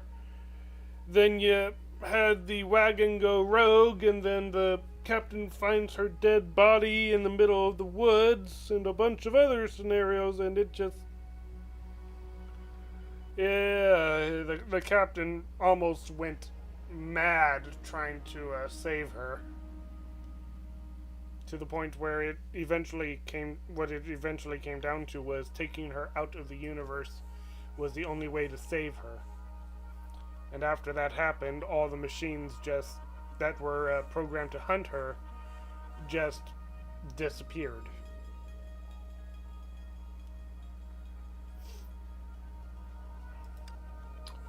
So, should anything happen, you must immediately run back here. About splitting into groups, what are your thoughts on this? It'd be best if Brony and TeRiRi teamed up. This way, if Master Konmin makes a discovery, it can be passed on to us timely. As for me, she intentionally glanced at Delta. The girl was carelessly kicking a stone by her feet. I'll team up with Miss Kasumi.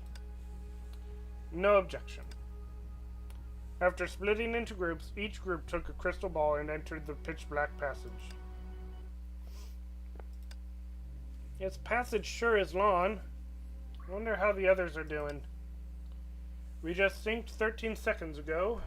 The passage looks pretty much the same. Yeah, that's what I was talking about. TeRiRi, are you getting nervous again? Just a little. Although people say the Dark Lord is no more, everything that's happened on our journey is inextricably linked to it.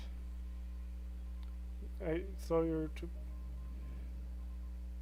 Yeah, I saw those posts. I was commenting on them.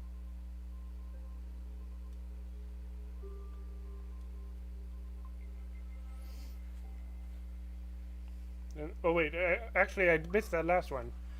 Then the captain will have to go go more farther back in time, this time by altering the golem's mechanisms or even weapons.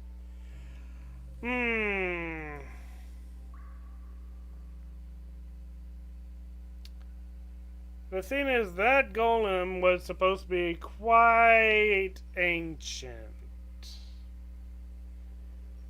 I don't even know if it would be possible for him to go that far back in time, or even what the consequences of that would be.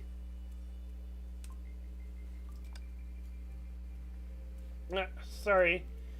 I said something weird all of a sudden. But whatever it takes, I must carry out this plan successfully.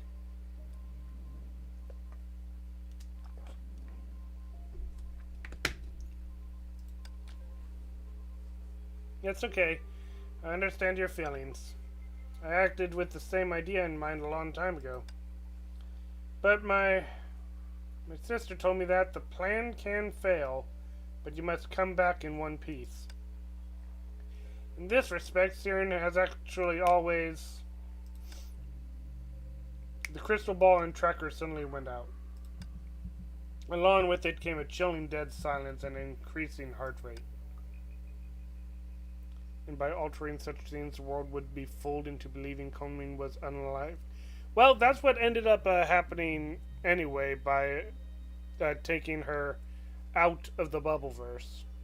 Pretty much, the universe would conclude that Konmin was dead, but only a rare few actually knew that she was still alive.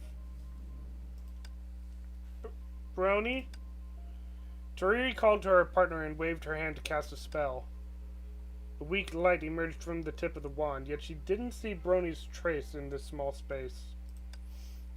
Maybe Brony triggered a trap and entered a hidden room? No, if that really happened, she wouldn't have stayed quiet. I didn't hear the sound of a trap activating. Everything happened in an instant. As if being swallowed by an enormous creature invisible to the naked eye. She felt a chill run down her spine. She retracted her hand on the wall and placed it atop her other to double her clutch on the wand, which was her only source of security. So it wasn't Brony who disappeared, but myself? The girl shivered, remembering her advice to the others before setting out. So should anything happen, you must immediately run back here. No, I won't step back.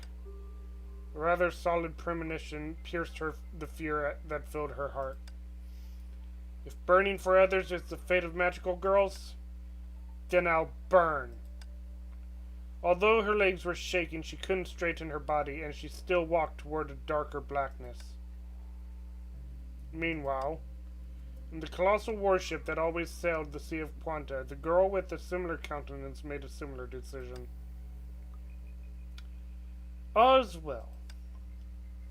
The girl rather solemnly folded a paper covered with writing. Blah blah. The girl rather solemnly folded a paper covered with writing 2 times and placed it on the opposite side of the chessboard, where a certain someone would certainly see it. Then she slowly rose to her feet and looked to a shadow. Do you think you can stop me by standing there? Stay on the ship. You know this is the only safe place for you. Am I a coward who only attends to herself to you? Since we both know that what we will face, we might as well address the source of the problem. Aren't you scared? Wait a minute! Asuka's also on the ship. I forgot about that. Going from a player to a pawn. I've done this many times, and have never failed. If you lose a game of chess whose stake is your life, you will have nothing left. But I already have nothing to lose. You should know this well. Enough talking. Let's go. Oh. Maybe it's not Asuka.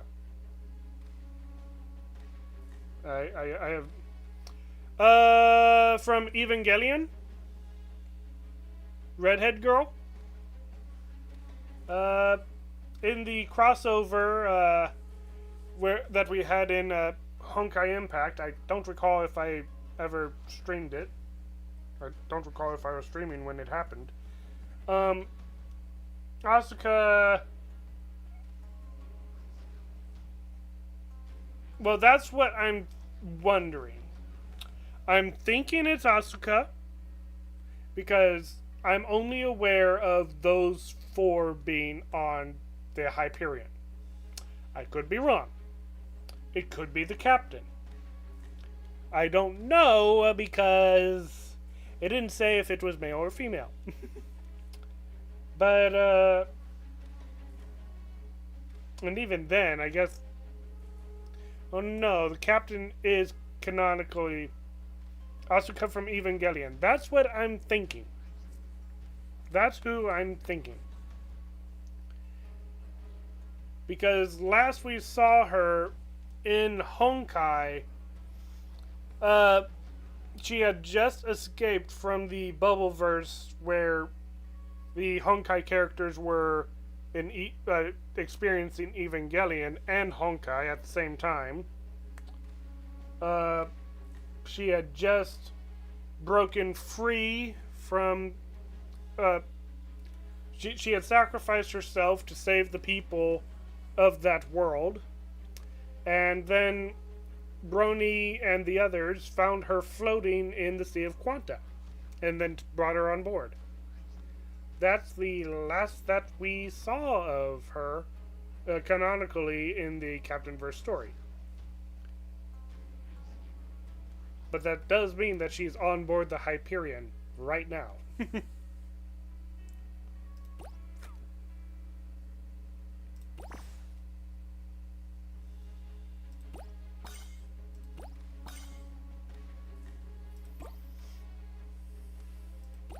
Sheesh.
Interesting.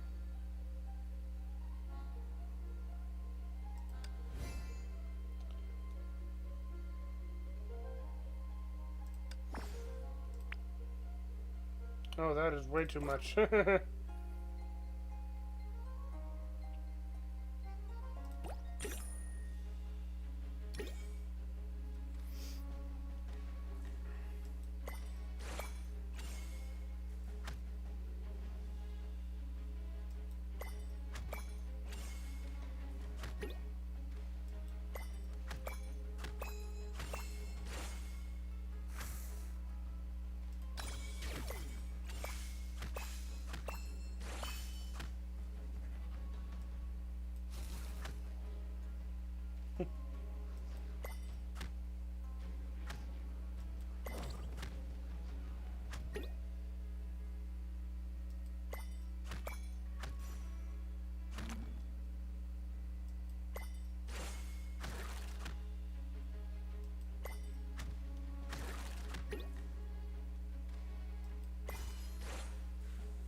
Story's almost over.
That was a nice chain.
All right.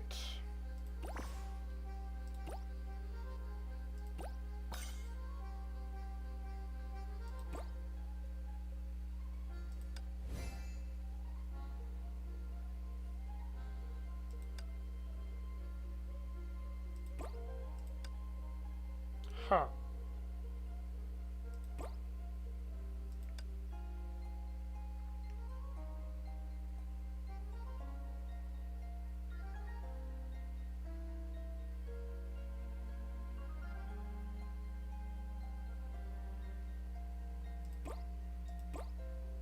Are there more people with braids than tails?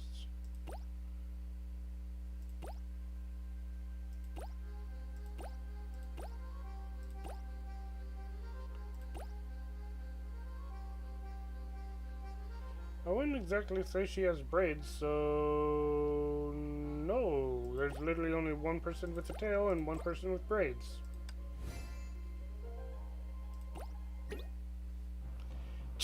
This is troublesome. The girl paced back and forth in annoyance and kicked away the stone by her feet for a third time. The fierce kick sent the stone flying for a few meters. But she knew once she entered the passage again, the stone would return to her feet. First it's TeRiRi going missing, then it's us getting stuck in this passage where the end is the start. Nothing good has happened. How are things on your side? I've confirmed with the trackers that there are no hidden rooms in the passage. The crystal ball has been dimmed. We aren't as fast as Miss Delta is in verifying that the passages are anomalous, but Miss Kasumi and I did make an interesting discovery. Remember Miss Valeria's dream particles? Few dream particles were scattered in the passage that Miss Kasumi and I selected.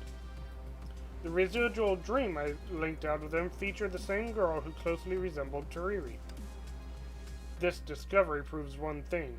The impurities did not come from Miss Valeria, but someone who had arrived at the castle before anyone else and manipulated Miss Valeria's dream particles.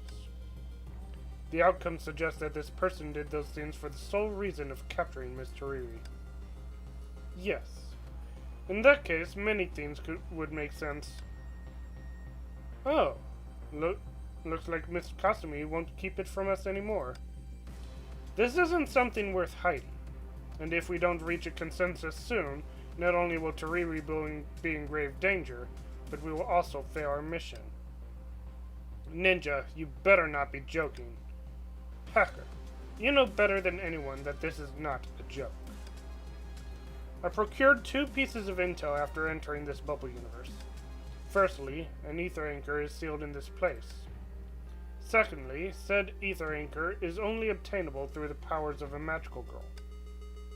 As a ninja, I'm only responsible for my missions, but the situation is making me question the source of these 2 pieces of intel. And I'm going to screw the entire imaginary tree, detach every bubble universe, and send all bubble universes to Universe Alpha. Okay. I'm gonna screw the imaginary tree and the Sea of Quanta by launching lots of bombs. Well, here's the problem.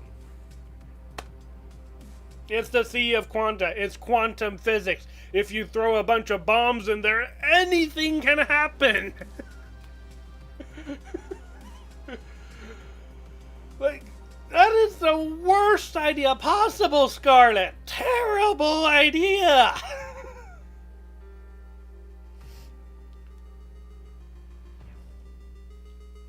Like, the imaginary tree is the only thing that anchors universes in place.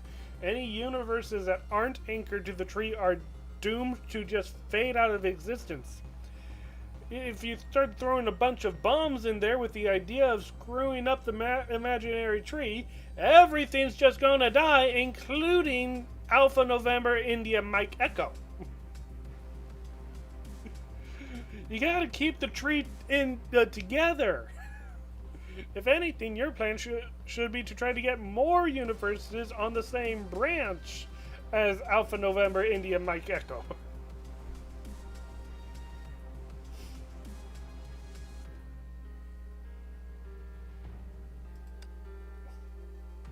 Huh.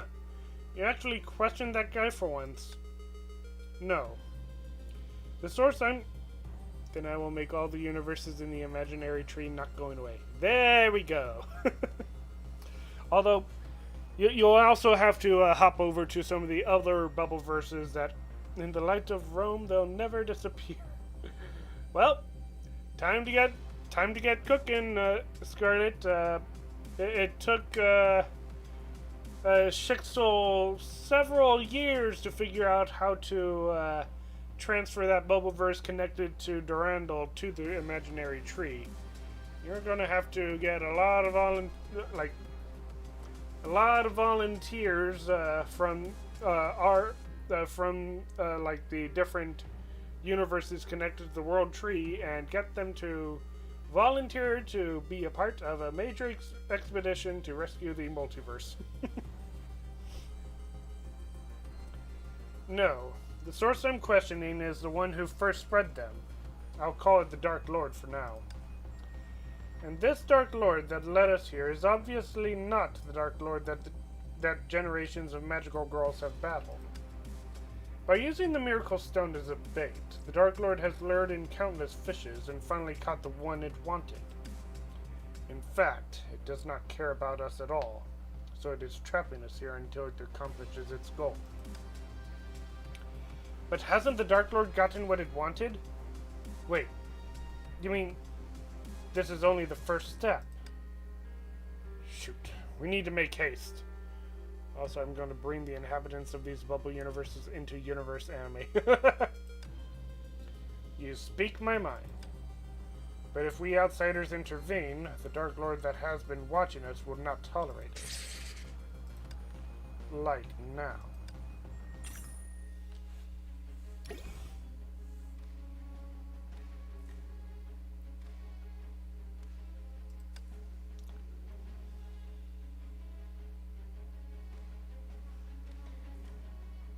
On the task squad?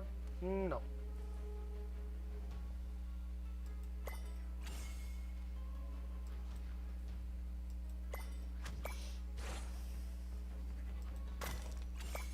Shoot!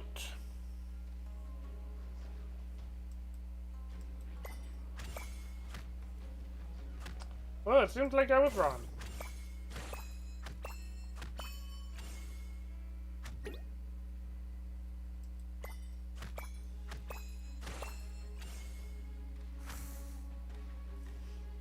Okay, leave those alone. Oh, hey, take that.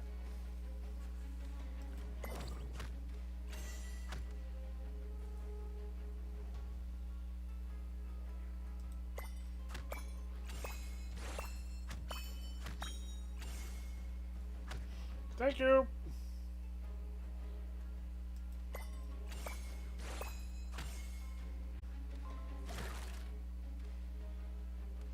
Cannot move or fall, deals 100% of enemy attack of damage every turn. Spreads vines in all directions.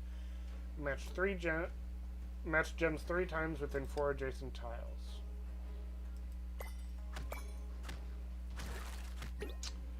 Oh dear.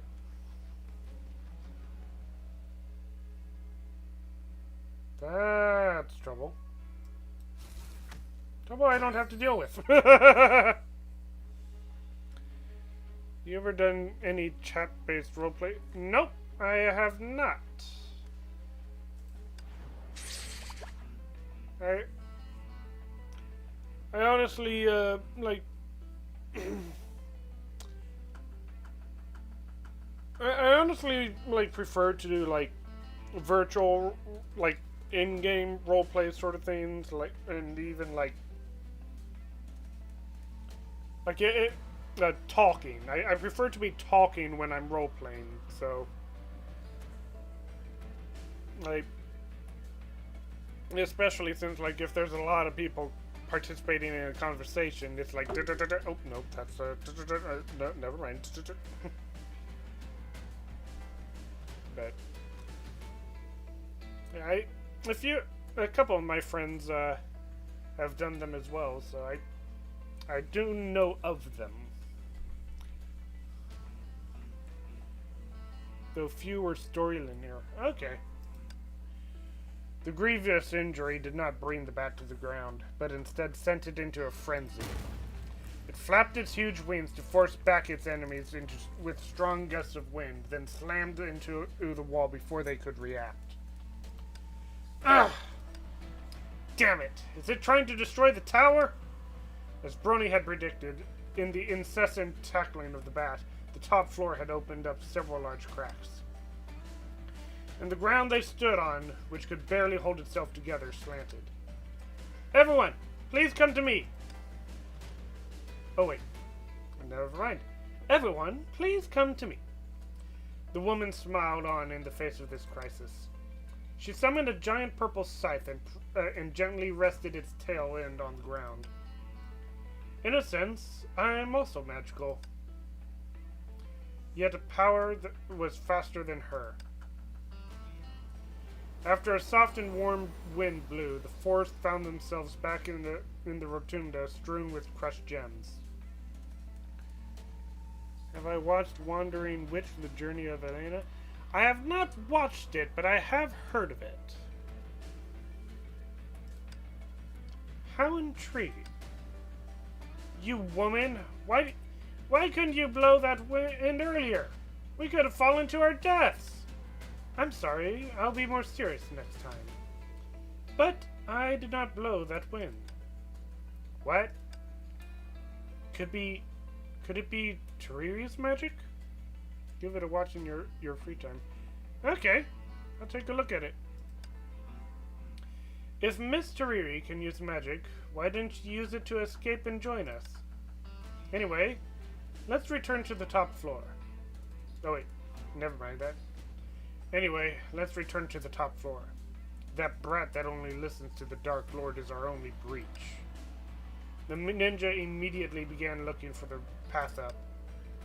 When she was on her way, she noticed the raven-haired girl, who should have been lying in the center of the rotunda, was gone. Replacing her was someone not supposed to be here. Wait! Look over there!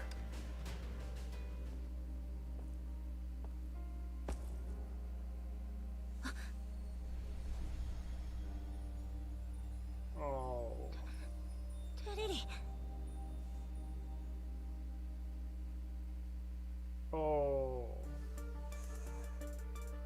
The white-haired girl had closed her eyes and held a brilliant gem tightly in her arms. The purple-haired girl next to her sat on the floor, her body trembling and her face hidden. It was obvious that after saying goodbye to them, she was still worried about the safety of her friend, so she followed them here in the end. Only when she arrived, it was already too late. TeRiRi! Can you hear me? Answer me! Come here! The girl clenched her fist and let anger run rampant inside her. Facing the person who looked and sounded exactly like Teresa, she couldn't keep her cool, even if the first lesson she learned at Taishuan was anger is useless. She gazed into the red gem in TeRiRi's hand. Surrounded by broken gems, it was as dazzling as the miracle in its name. The gem in TeRiRi's hand should be the miracle stone. Can we use it to wake her up? We can't. I tried it before you came. Again, and again. TeRiRi didn't open her eyes. It's a worthless rock. But TeRiRi had to... It's all my fault. If I agreed to come here with her, none of this would have happened. It's all my fault. Oh, right!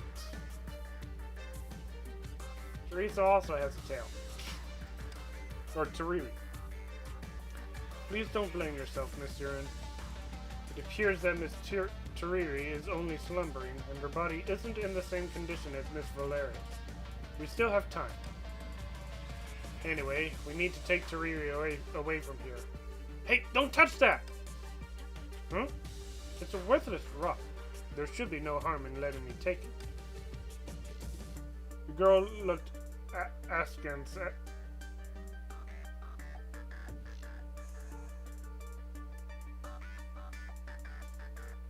What? I have never heard that word before, and I speak English. The girl looked at her companion.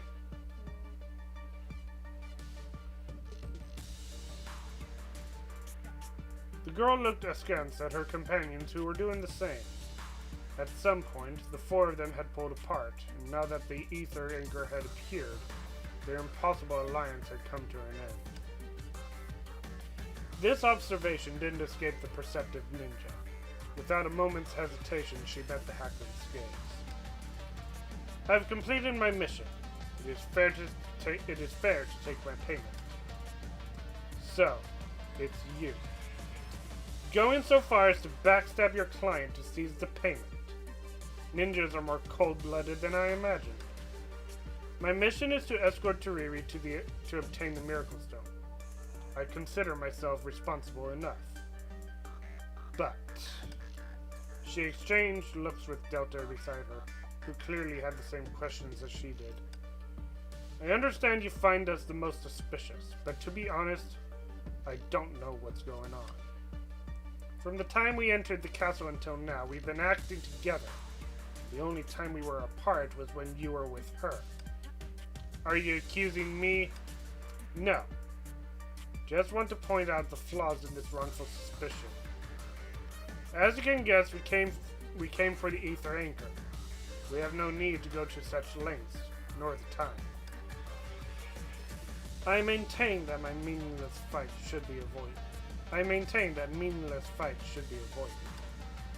avoided. Who else could it be? Spreading rumors about the Miracle Stone to lure TeRiRi in, then pretending to accept the mission in a hurry? Who else could have set us up so elaborately? Unless there's a third party who has been misdirecting us behind our backs for their own ends. How could someone like that exist? Huh? She was frozen for a second, then bent down carefully examine the sleeping girl's face again. The drone's detector was lit up by the side, tracking some kind of special marks. Good news and bad news. Which one first? Miss, now's not a good time for jokes. Rita had lost her usual calmness and even appeared somewhat agitated. Alright, it's the same news actually. TeRiRi has that jerk smell on her. We're on the right track, but all signs point to the worst case scenario. What are you two people talking about? The broken dreams woven by impurities are all connected to TeRiRi, and now even she herself has been attacked. So, the Dark Lord is still alive? No, the Dark Lord TeRiRi talked about is no longer. The attacker was someone else. Brony, before leaving the castle, can you contact Master Coleman first? Honestly, I'm a bit worried. Coleman. She won't be in any danger as long as she stays on board. Yeah, as long as she's still there. She got unusually serious. From a macroscopic perspective, Coleman is also a TeRiRi in the myriad of worlds. Trackers, call Coleman for me. Hey, Rosemary, return to Hyperion, now.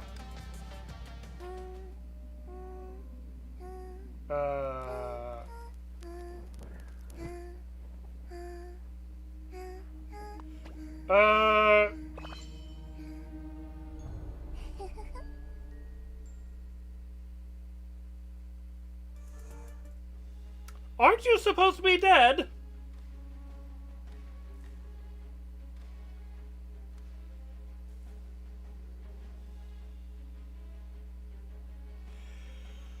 Okay. Okay. That,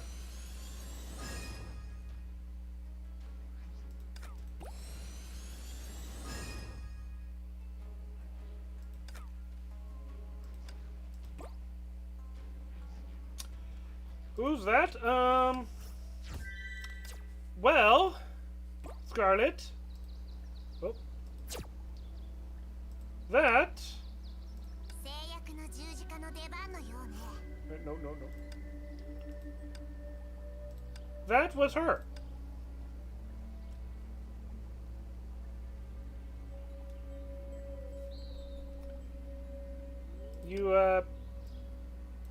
That was her, collar, her hair, her ribbons.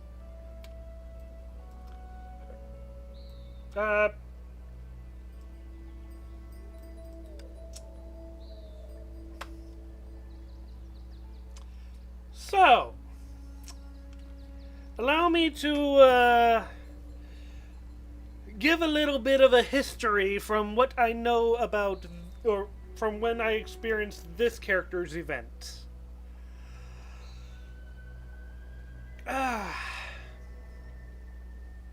So, the captain's out wandering, finds this poor girl, weak, alone in an alleyway. He tries to help her. She bites him. Things progress. I forget exactly how. He comes back, finds her, tries to help her. And as he's helping her, at one point, her sister shows up to try to kill her.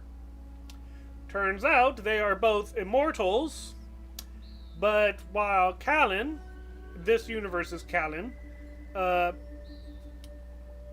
is more normal, Luna Kindred, or Luna, is a vampire.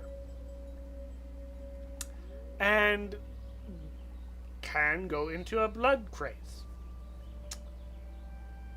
The story ends giving the player two choices. Two. Kill Callan or kill Luna.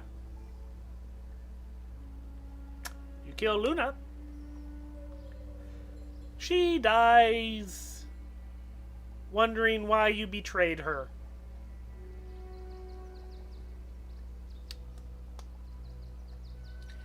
Canonically, I think that is supposed to be the canonical ending of that world. The other choice is to kill Callan. You kill Callan, Luna goes into a blood craze and kills you. And everyone else that she might get her hands on.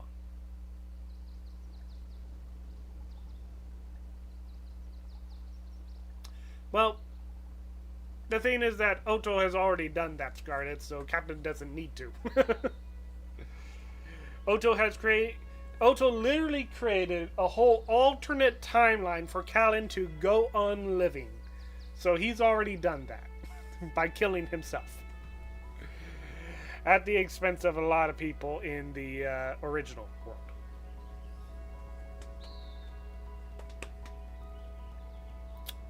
So.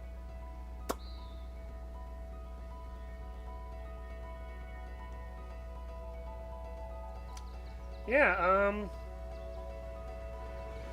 I was not expecting to ever see her again. Not the only time I've only seen her twice, and the reason why I've seen her twice is because they replayed the same event that we've already that she was in. So, I believe that was the end of this event. There's no other towers coming up. The path forward is maxed out. Brony is at max level. So, yeah. That's, oh, nope, that's not the right one. Curiosity shop.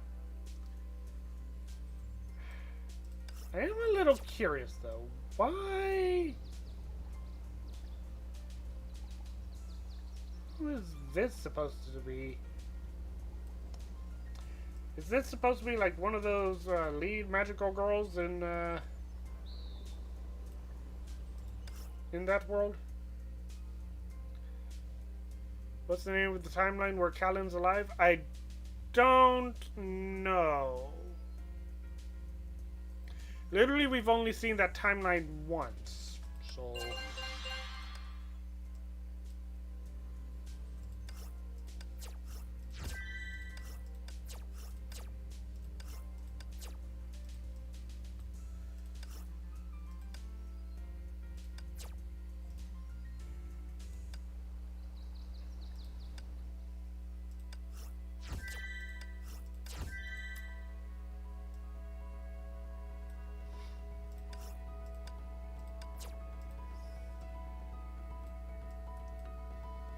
But,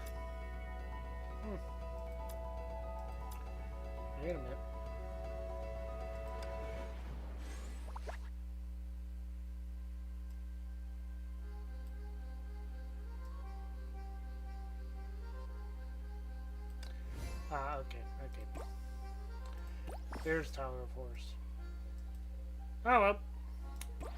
We have reached the end of the stream.